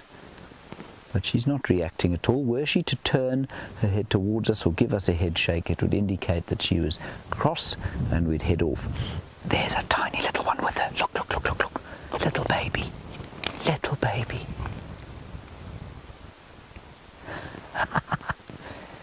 That's possibly why she's on her own. Maybe the little one's struggling to keep up with the herd. But there could well be a herd in here, in the bush around here. And she's not, it's not that tiny, everybody, it's about a year old. And you can see the difference. I mean, you were looking at that huge bull with Scott earlier with those tusks, thick tusks that stick out in front of him. And that cow has got tusks that stick straight down towards the ground. So very different from... I'm just going to step here so I can look at you while I talk to you. You can see the complete difference in the tusks from the bull to the cow. The little one just digging in a bit of mud, bit of sand, sorry.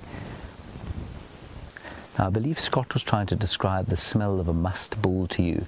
That smell, I'd describe it as a kind of sweet, leathery, yeah, like a sweet sort of wet leather. If you can imagine sweet wet leather, that's basically what a musk bull elephant's excretion smells like. There are two classic elephant bottoms. Now Tebs, of course, spotted these ones. I got very excited when Louise told me that Scott had elephant, at least wild dog tracks. And Tebs went, oh, elephant. Tebs, are these the first elephants you've seen on foot? Second elephants. We saw some earlier today. Second elephants. So this is just a wonderful walk. You've seen buffalo and elephant on foot, those wonderful nyala. This is the way to experience the bush. And if you ever do come out here, do some time on foot. Just not necessarily to see the big stuff, but just to absorb the atmosphere. All right, we're going to leave them there. I don't want to in any way threaten her, and so we're just going to walk slowly around here and make our way away.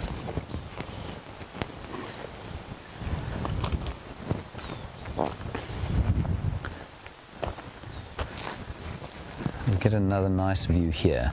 Tebs, you can, if you turn around, you'll get a view of her there.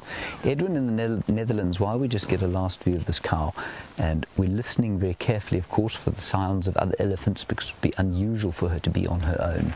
And Edwin, you want to know how safe it is for us to be out here. Edwin, it's a question we get very often, and it's a very valid one. But it's safer than you think it is if you've been trained correctly, and if you are sufficiently sensitive and sufficiently aware. Now, I know that that elephant cow would be very uncomfortable if we approached her, especially as she has a calf, and if her most likely reaction were we to walk down the road here would be to turn and face us and then move off. She could decide to turn and face us and come and chase us. That would be an extremely unpleasant experience, but a completely predictable behavioral response. She is threatened by us. If we walk towards her, she will react in a way that says, I'm threatened. Now, animals are totally predictable in that way. We often hear that animals are unpredictable. I think they're much more predictable than human beings, for example. And because of that, if you're correctly trained, it's relatively safe to be out here. Of course, there's always a risk that something could happen.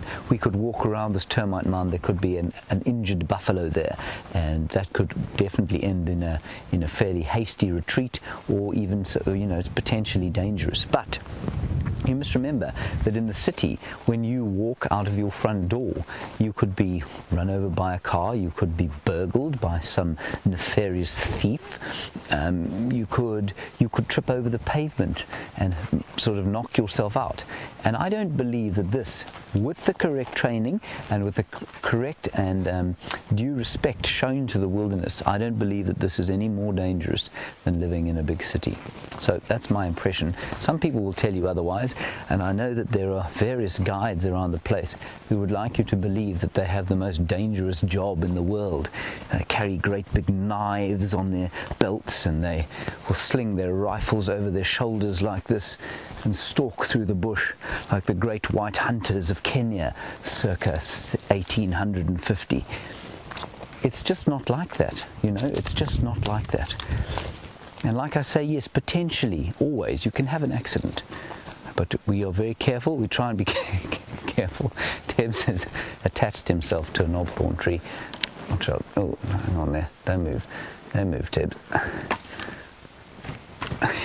There we go. Black monkey thorn. Sorry, not knobthorn. All right. On we go. So, Edwin, you want to know if we carry any kind of protection? The protection that we carry, the greatest protection that we carry, is in here. We're supposed to be the most intelligent animal in the world, and that's our greatest possible defense.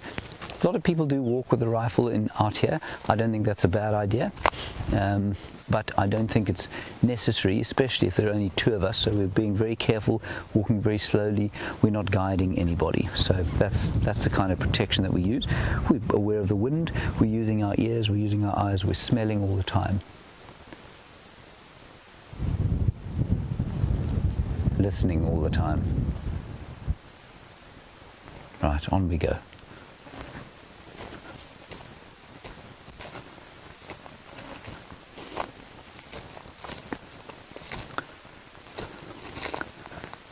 Ooh, smart redhead, you ask a very, very good, pertinent question.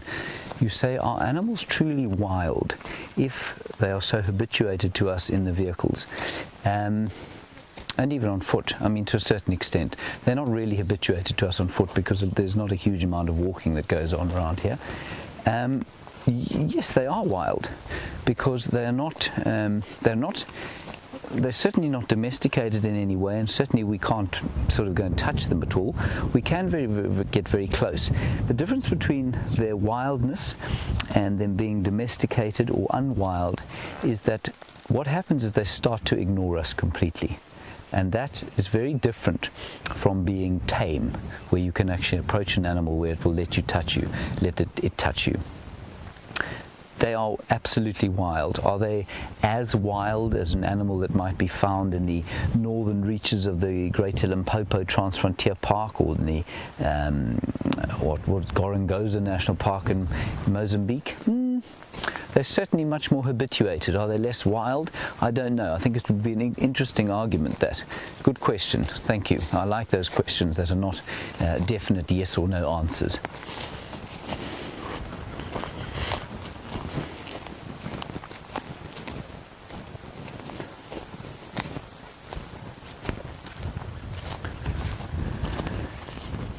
Pete Brewer, you want to know what we'd do if the elephant came after us with the short? Oh, sorry, Keith Brewer, not Peter. You want to know what we'd do if the elephant came after us? Well, the short answer is we'd run away at great speed. The long answer is we'd assess first. And if she had turned and just come down the road towards us, I would have said to Tebs, you see that termite mound? Go, walk to that termite mound. You walk away quickly. it's highly unlikely a cow will then follow through and keep following you. A musk bull can. They will sometimes follow you, and then you need to move quickly, because if they smell you and they want to try and find you, it's very difficult to keep away from them because they move very quickly. And you know, if it got to this kind of emergency stage where I felt like he was, let's pretend that was a musk bull and he was catching up with us, I would say to Tebs, drop the pack, put the pack on the ground, and then we'd probably just jog away through the bush and try and put some distance between us. But again, if you're reading the behavior carefully, if you're watching the wind and making sure that you're being as careful as possible, it's highly unlikely that it would happen. It's not impossible, but it's highly unlikely. So when people say, do you work in a dangerous environment? I say, I work in a potentially dangerous environment. Oh, careful, Tebs. Sorry. Tebs is getting caught in all sorts of trees here. I'm walking him through quite a thick area. Yes, we work in a potentially dangerous environment. Is it terrifying? No, not if you know what's going on. Now, I was getting very excited about those wild dog tracks that Scott was following, thinking I'd go and help him, and then I realized, of course, is that I'm on foot, and being on foot, it's going to be very difficult to track wild dogs given the speed at which they run. So let's go back to Scott, get an update from him, and we're going to start making our way slowly towards home into the setting sun. Wonderful afternoon. See you later. Certainly is exciting stuff, having tracks of this pack of wild dogs on the property. Certainly didn't expect to see that, and that's why you guys got to see probably the look of disbelief as I pieced together the puzzle that the tracks were in fact after the rains we got last night. So from sometime this morning, I guess. I don't think they're from this afternoon. I think we just missed them this morning. Interestingly, there was also tracks of a female leopard in that area while I was investigating. Probably Karula. So we're just driving now through the general area to follow each and every footprint of a wild dog. It would take a lot of time, which we don't have now, and also an incredible amount of stamina because they move huge distances. So we need to now just drive around with the hope that we may find them or some further tracks of them. They were heading from our left to our right towards where we are here, but at any moment they can change direction. I'm going to ask you guys to please keep an eye out on the Juma waterhole camera. They could pop up there at any moment for a drink. Hopefully we're just going to find them running down this road towards us in the next 3 minutes. And then they will lead us to Karula, the leopard, whose tracks were also in this area. Wild dog are great at flushing leopard, and the general move of a leopard is to rock straight up a tree in order to get into a place of safety. They don't take any chances with wild dog.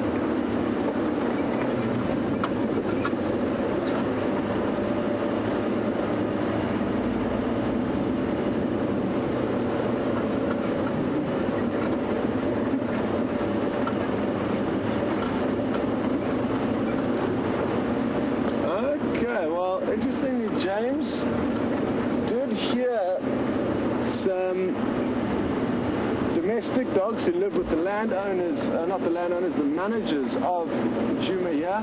They've got a couple of dogs, and they were barking ballistically this morning, so maybe they caught wind of the wild dogs. Don't worry, they are kept in, looked after, fenced off, and safe from getting in the way of the wild animals. That was just an update from James. And another kind of suggestion from James is to probably head towards the Gallagher waterhole, another water point where there's not a live waterhole camera. And that's exactly what I am going to do. I'm doing a big loop around quarantine clearings where we were with those elephants a little bit earlier, and where that same pack of wild dog yesterday morning killed an impala is not far to our left. And again, they were heading in this general direction. Every now and then I'm just going to stop and poke my head over the side of the vehicle to check for any tracks. Here I could just see a few impala tracks running down the road. Who knows, maybe... sorry, Nicki being chased by the wild dog, but no footprints of the doggies.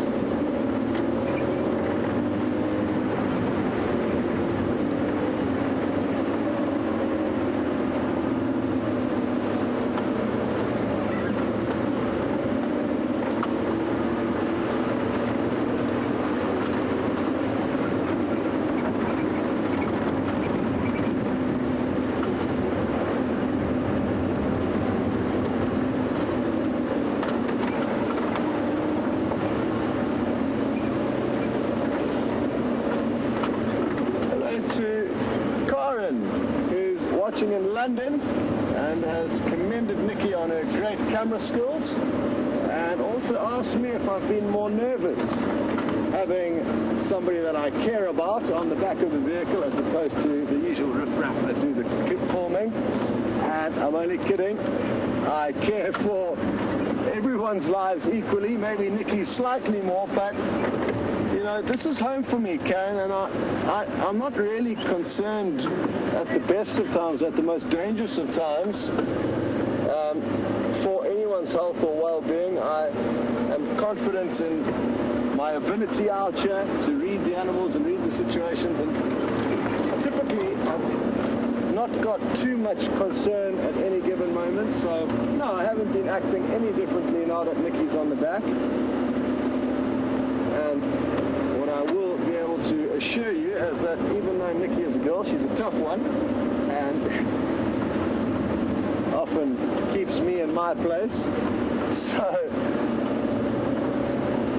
no, it's not really a scary thing being out here. I know for a lot of people when they come for the first time they may be a little bit nervous or scared, but that's not the case for me. There's some tracks that I need to double check. They look like hyena tracks, yeah. They are indeed. Just one more quick check. No wild dog have passed through here. Good, so by the process of elimination we're kind of working out where the dogs haven't been, and that way hopefully we'll be able to pinpoint where they actually are.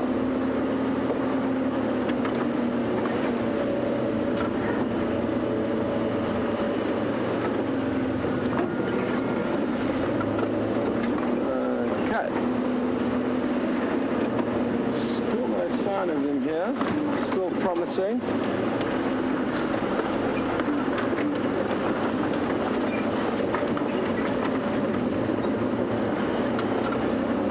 Good evening to Debbie in New Jersey, who would like to know if wild dogs have the capability of being able to kill a leopard. And yes, they certainly do, and vice versa. Leopard also have the ability to kill a wild dog. So depending on the circumstances, male leopard or female leopard versus wild dog, or a whole pack of wild dogs surging one leopard, or one lone wild dog chasing after impala that a leopard can then just snipe, and a lone wild dog would be a lot easier than taking on a whole pack. So it does vary. Sometimes the leopards will be unlucky, and sometimes the wild dogs will be unlucky. Not uncommon to find a wild dog dangling in a tree though, after being killed by a leopard. Come on, wild dogs, please, please, please, please, please, please.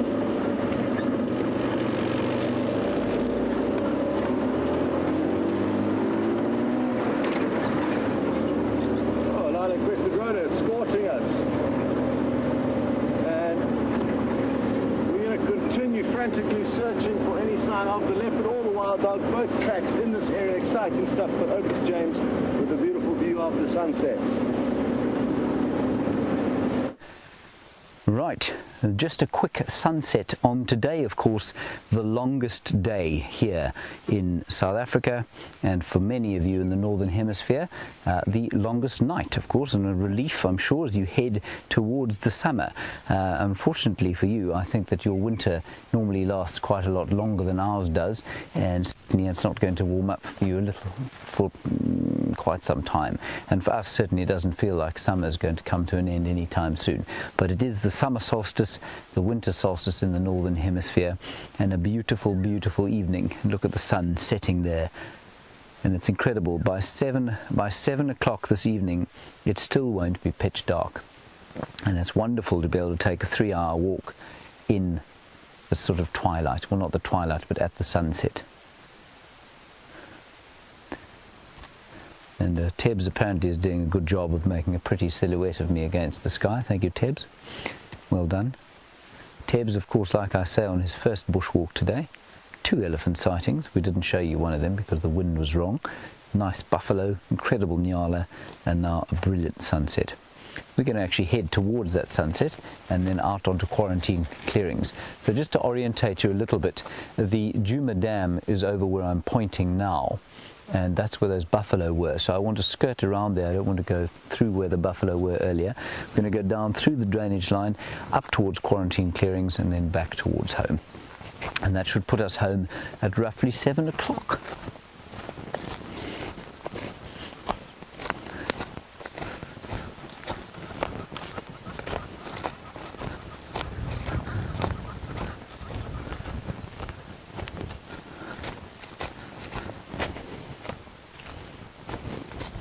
Ooh, very good question here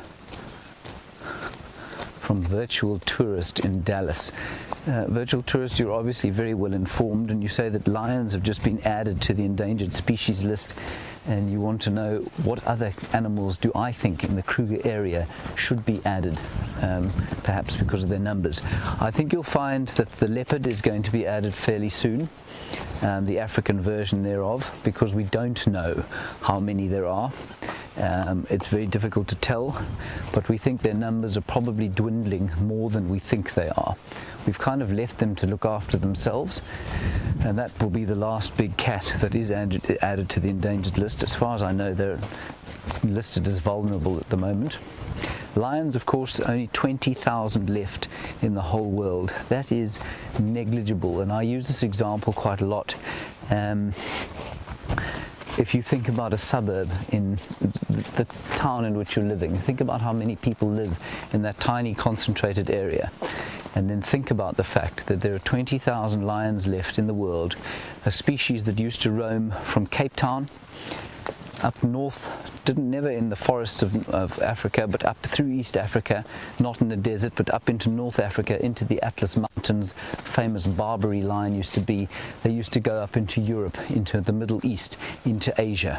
Now, just 20,000 left on the African continent. So it really is something of a tragedy. And Virtual Tourist, there was a second part of your question which I've lost, but it'll come back to me now through the medium of the dulcet tones of Louise Pavard, who's directing. I think it will.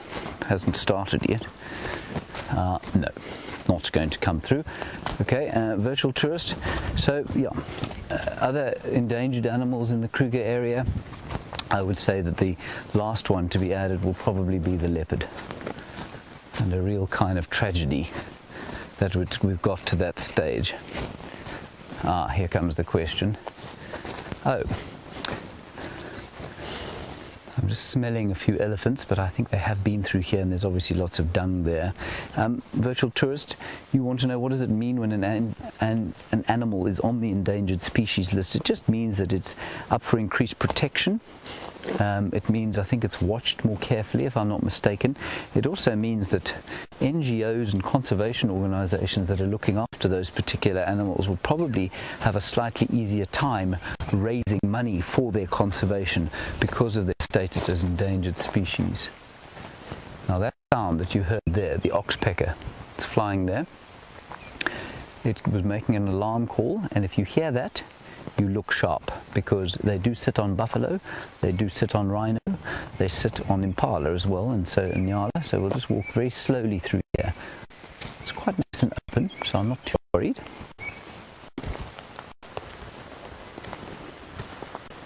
And there is a big dead tree here, and I think it was probably sitting on that dead tree.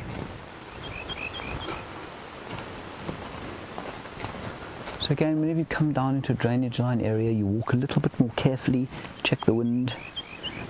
So the wind is good for us because we're walking straight into it, which means that nothing nefarious is going to smell us coming.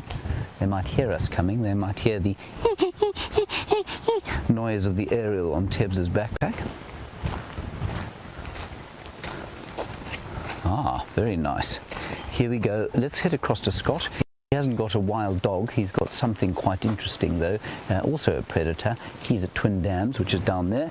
We're going to head up this way to quarantine. We'll see you there.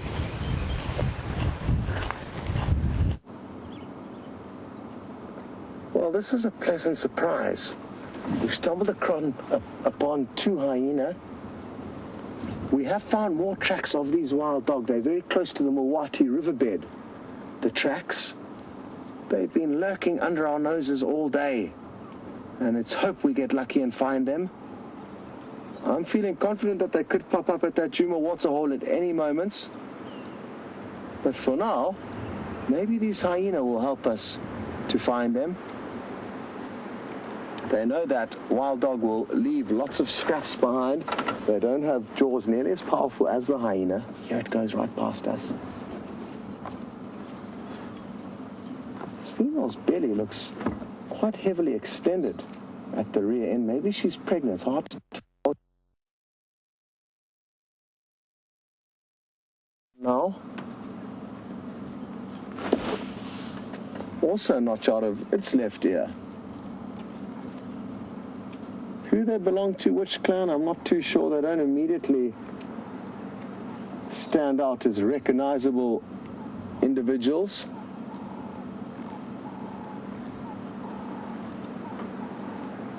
And they're off starting their evening foraging. Maybe we'll stick with them for a while. Let's see what happens if we stay with them. If we can, we should be able to, at least for a short while. Oh no. Crossed over the road into this thick bush, the one up ahead. We'll be able to get another view of at least the one that's trailing, and then we'll get back onto the search for this pack of wild dogs. The last tracks we had were between Ingwe Alley and Wahlberg's Nest on Twin Dams Road, and it'll just be useful for James to know that, so Lou will pass that info on to him, so that he might scoop them on the way home. Imagine that wild dog on foot with James and Tebs. That would be great. So like I said, between Ingwe Alley and Wahlberg's Nest on Twin Dams, tracks were heading kind of up and down there.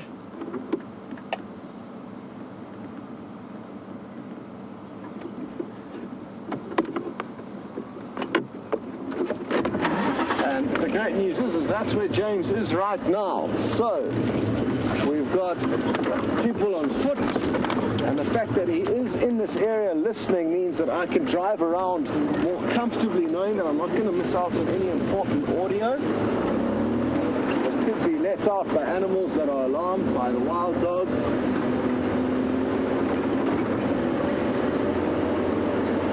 What I'd like to do is just drive down. There's a sneaky little 2-track road that leads us down into the riverbed. I'm just going to drive down in there, see if we don't have any luck. It's not easy to see, but here we do have more tracks down on the road, and Nick will be able to just give you a brief glimpse of them. You'll see kind of white patches, and that indicates the tracks on top of the rain. So just a brief look that we still are on the trail. You can still see them there. Good stuff. Similar to a hyena track in a way, but smaller, and the back pad is less angular. Come on, wild dogs. Maybe they've had a very successful morning hunting and are still lying up full-bellied.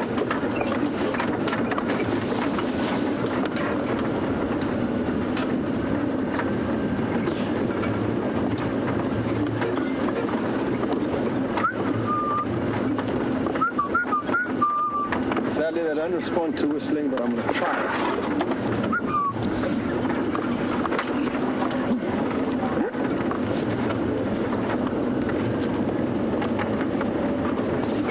Where elephants like to sleep here that I just want to check out. So I thought I got a glimpse of something not quite right there.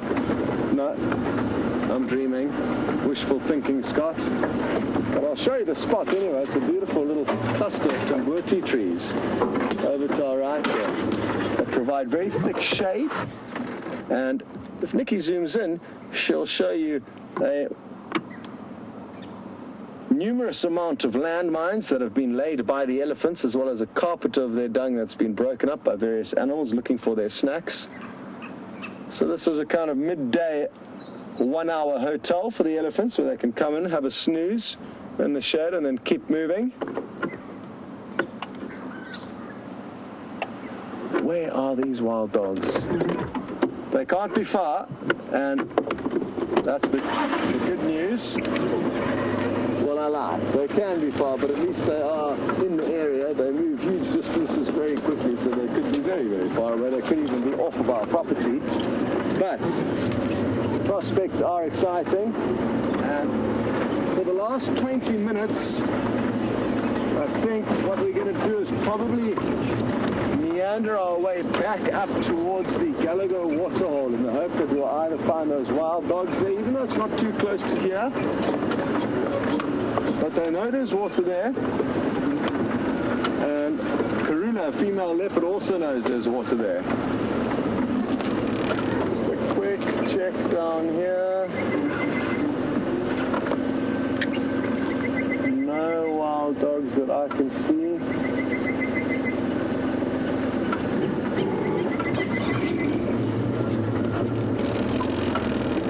Okay, so nobody spotted any wild dog. We can carry on. Very good.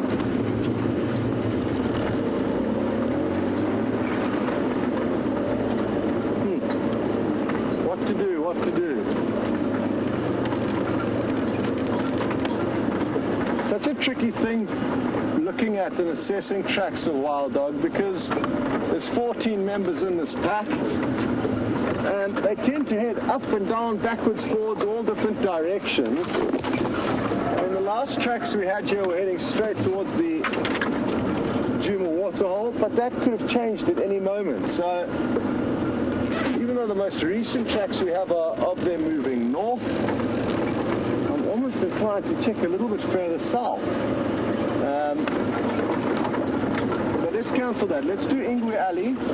It's one road that we haven't checked in this area, kind of where those hyena were, and from there that road will take us up to the quarantine clearings, where if the wild dog have not had enough to eat yet, they know that that is the place to get food, and that's why the tracks were in that general area this morning.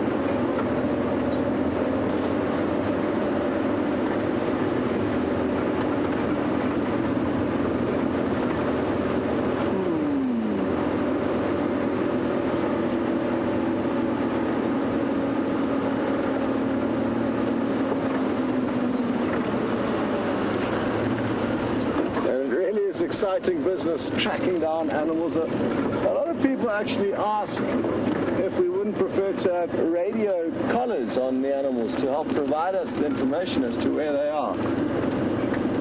And yeah, I mean, certainly some days, yes, that would be nice, but the thrill of looking for them and the thrill of finding them with you guys is what being on safari is all about, not necessarily waking up in the morning and going through your list of possibles and just driving straight towards a known entity. Then again, watching that known entity hunt and do its business would be exciting, so there's no two ways about that. Nicki's just spotted a giraffe silhouetted here. She's got squonky Aussie cones. Squonky meaning they are not as they should be. And you'll notice how the one's kind of a little bit crooked. There we go, that's a better angle. Off she goes.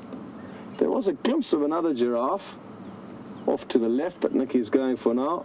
There it is. Okay, we've got awesome stuff happening on quarantine with James. Off you go.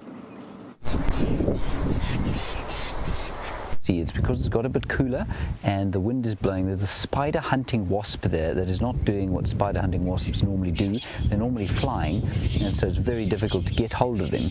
And this thing is looking for a baboon spider. It's looking for, which is the sort of South African equivalent of tarantula, and it's looking for baboon spiders' burrow. There are quite a few of them around these clearings. We're on quarantine clearings now, hoping those dogs will pop out that Scott is following. And that spider hunting wasp will find a baboon spider, sting it, paralyze it, lay its eggs inside it, and the baboon spider will then sort of lie there helpless until the eggs of the hatch, and the larvae of the wasp will then eat the flesh of the spider from the inside out. So not a really nice end for the spider, certainly. And I would certainly be avoiding those spider hunting wasps where I have a baboon spider, but that's what's going on there. Now let's see if we can get a little bit closer, and I'll try and find you a hole, a baboon spider's hole.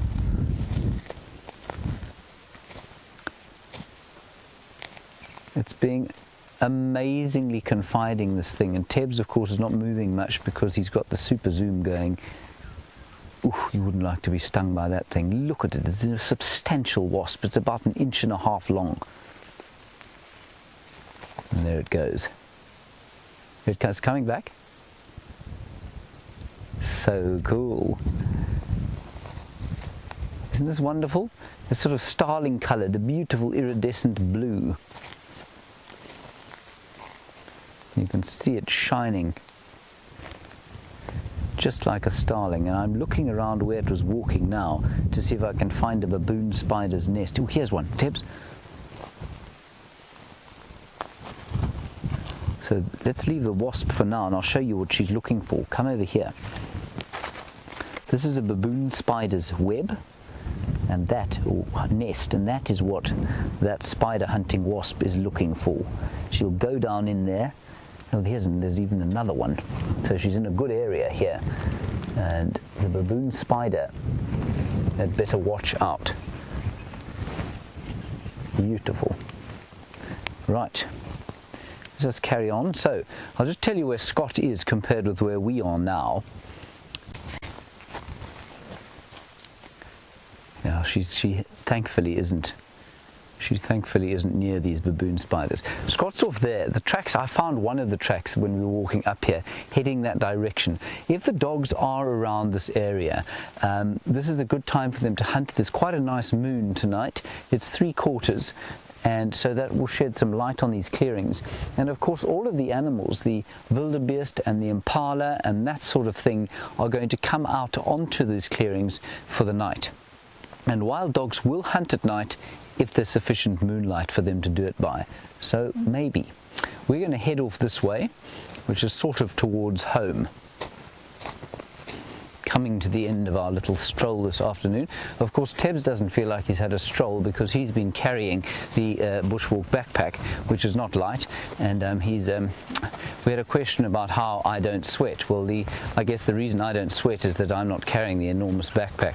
Tebs is looking a little tired today, and I'm not surprised. Right, we're going to carry on across the clearings here, hoping that the dogs pop on to the clearings. I just saw something running there. There are some impala running there. They don't look particularly terrified. Let's go back to Scott. We're going to walk over that direction and then home. We'll see you shortly.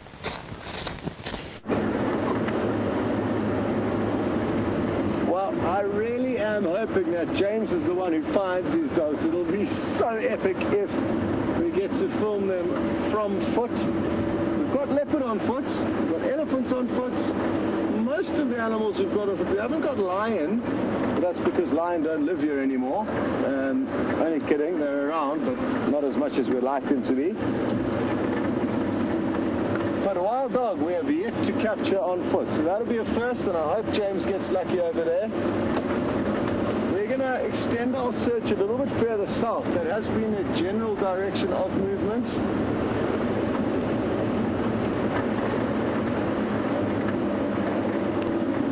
But it hasn't been any further tracks since the last ones we've showed you on Twin Dams Road. So not too sure how far behind them we are at the moment. quick look here, just Ellie's, Impala. Ellie's Impala. Some tracks here that are very tricky, but I think they are the wild dogs, yes they are. They are indeed. Okay, and they appear to be going that direction. The elephant sort of crushed them or walked on top of them here. Looks like the elephants were here most recently, giving us a good indicator that we are not as close as we'd like to be to these wild dogs. Apologies as I concentrate on the tracks.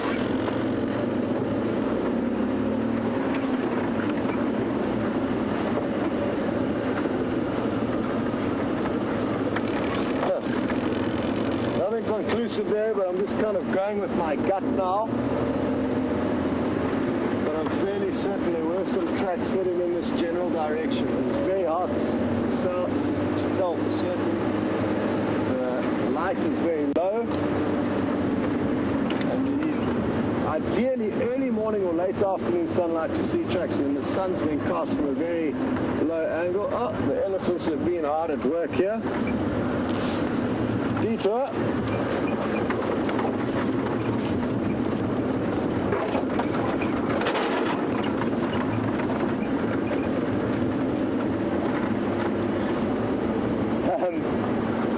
We will get that tree removed off the road so we don't have to off-road going forward and make new roads, but for now that was our only option.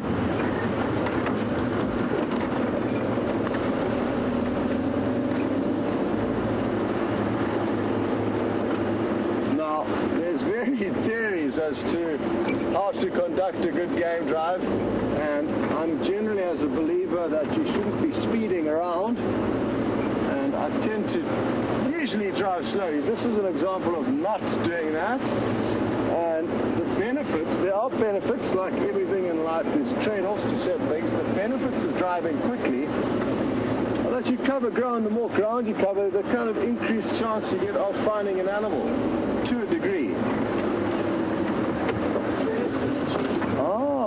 Nicki has spotted 3 or 4 battaliers. Well done, Nicki. And battaliers are carrion eaters. Maybe these wild dogs successfully made a kill there. And let's race over and see what's there. Maybe it's more than the wild dogs. Maybe there's a leopard.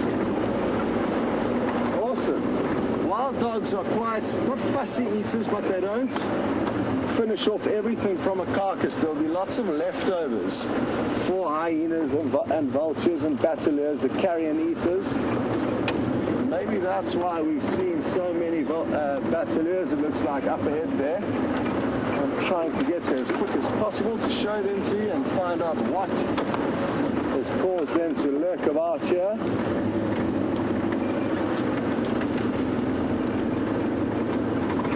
Like 4 of them, which is quite a high number. Please be a leopard and wild dog combo deal. We would like the combination. Come on.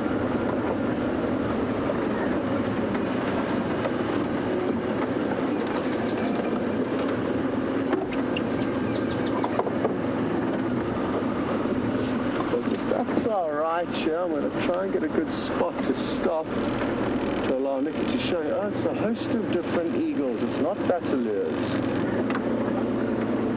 There is one battalier, and it looks like 2 or 3 tawny eagles. Well, it's very, very low light, so you're just going to be able to see their silhouettes. And what I'm going to do is just take a quick drive around here. They're all sitting in a comfortable dead tree, or in comfortable dead trees. It's important to remember that depending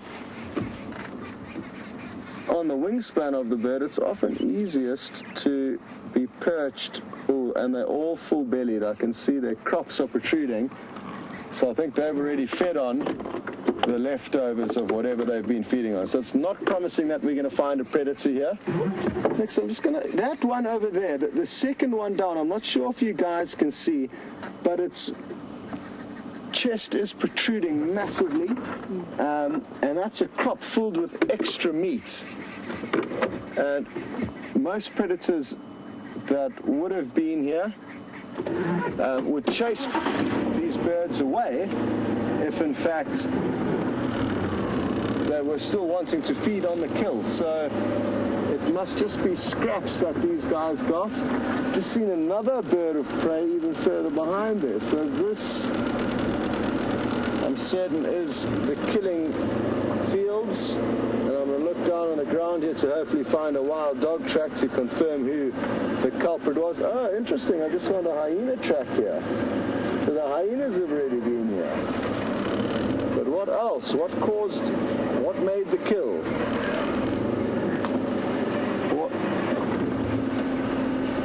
Okay, well, while I try and decipher what has happened here, we're going to send you across to James so that he could say goodbye, and we'll be waiting for you when you return.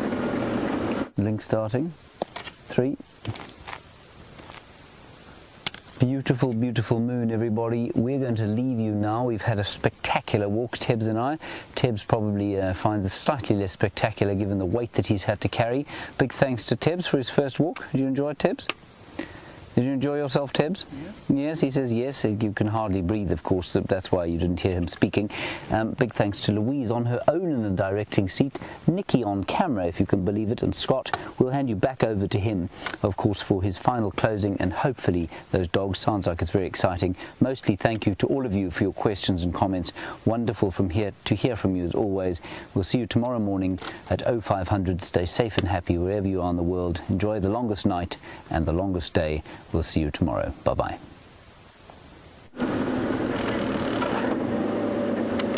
So, I haven't gathered any further intelligence from the Bush Telegraph. And I fear that in this low light, we're not going to be able to gain too much more knowledge as to what happened here. I haven't seen tracks of wild dog, but that's not to say they haven't been here. It's quite a tricky section I've been checking.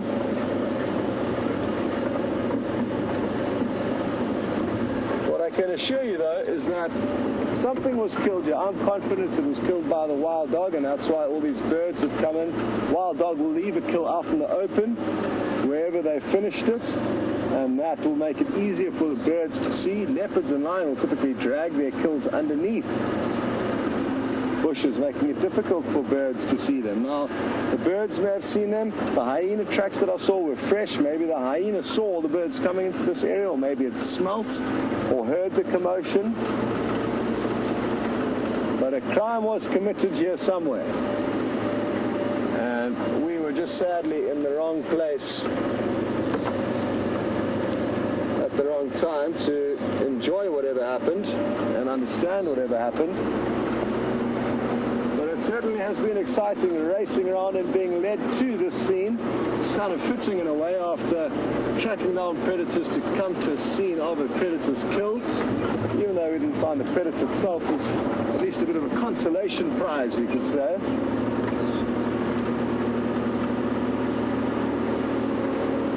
Just seen another bird of prey, so they scattered through this area, and obviously the word spread quite quickly that there was an easy meal to be had. Come on, wild dogs or leopard. It's not too late.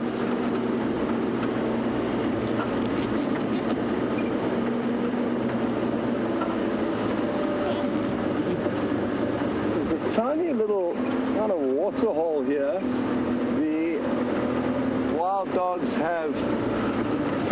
The elephants have been excavating it for other animals, and it's really fascinating because many other animals will benefit from the elephants' power and hard work. You can see a tiny bit of kind of moisture as Nicki zooms into that little excavation. You'll see a bit of glistening there, so not easy to see, but I just thought we'd stop by here in case a leopard or any wild dog thought they'd come and wet their lips in this area after snacking down on whatever they caught. No joy though, and maybe we'll just spend the rest of the evening here. It's a beautiful, beautiful evening, and it's been really wonderful to have you guys on board with us. It's been extra special having Nicki, my very talented camera lady and girlfriend, on board. Thanks, Nicki, and well done. It was literally a last-minute thing. We arrived at camp. Andrew went down with illness in a very short space of time, and we kind of scratched our heads and wondered what to do with the broken vehicles and X, Y, and Z, quite a few variables. Before we knew it, Nicki was on the back of the vehicle and behind the camera. So good of her to step up to the plate there at the last minute. Well done. And also well done to James and Tebs. And Tebs got to also be on camera on Bushwalk for the first time. So a few different things we had this afternoon. Great stuff. And also Louise in the final control room, all alone. Well done, Lou. You've done an incredible job. And it's good training because Lou is going to be on her own over Christmas for a few days when Nicki and I leave, and I think you did a sterling job all there. There's so much going on in that room, and it's important that all of the SafariLIVE viewers know that it's a bit of a turmoil in that chamber, and Louise handled all the action very well, made sure she got lots of your questions through to us. I'm not sure why I'm starting the car, but it is time to say goodbye. And thanks again for all of your help and contributions and questions that you did send through. It's going to be another wonderful morning out tomorrow. Not sure who's going to be driving, but tune in and you'll find out. See you next time.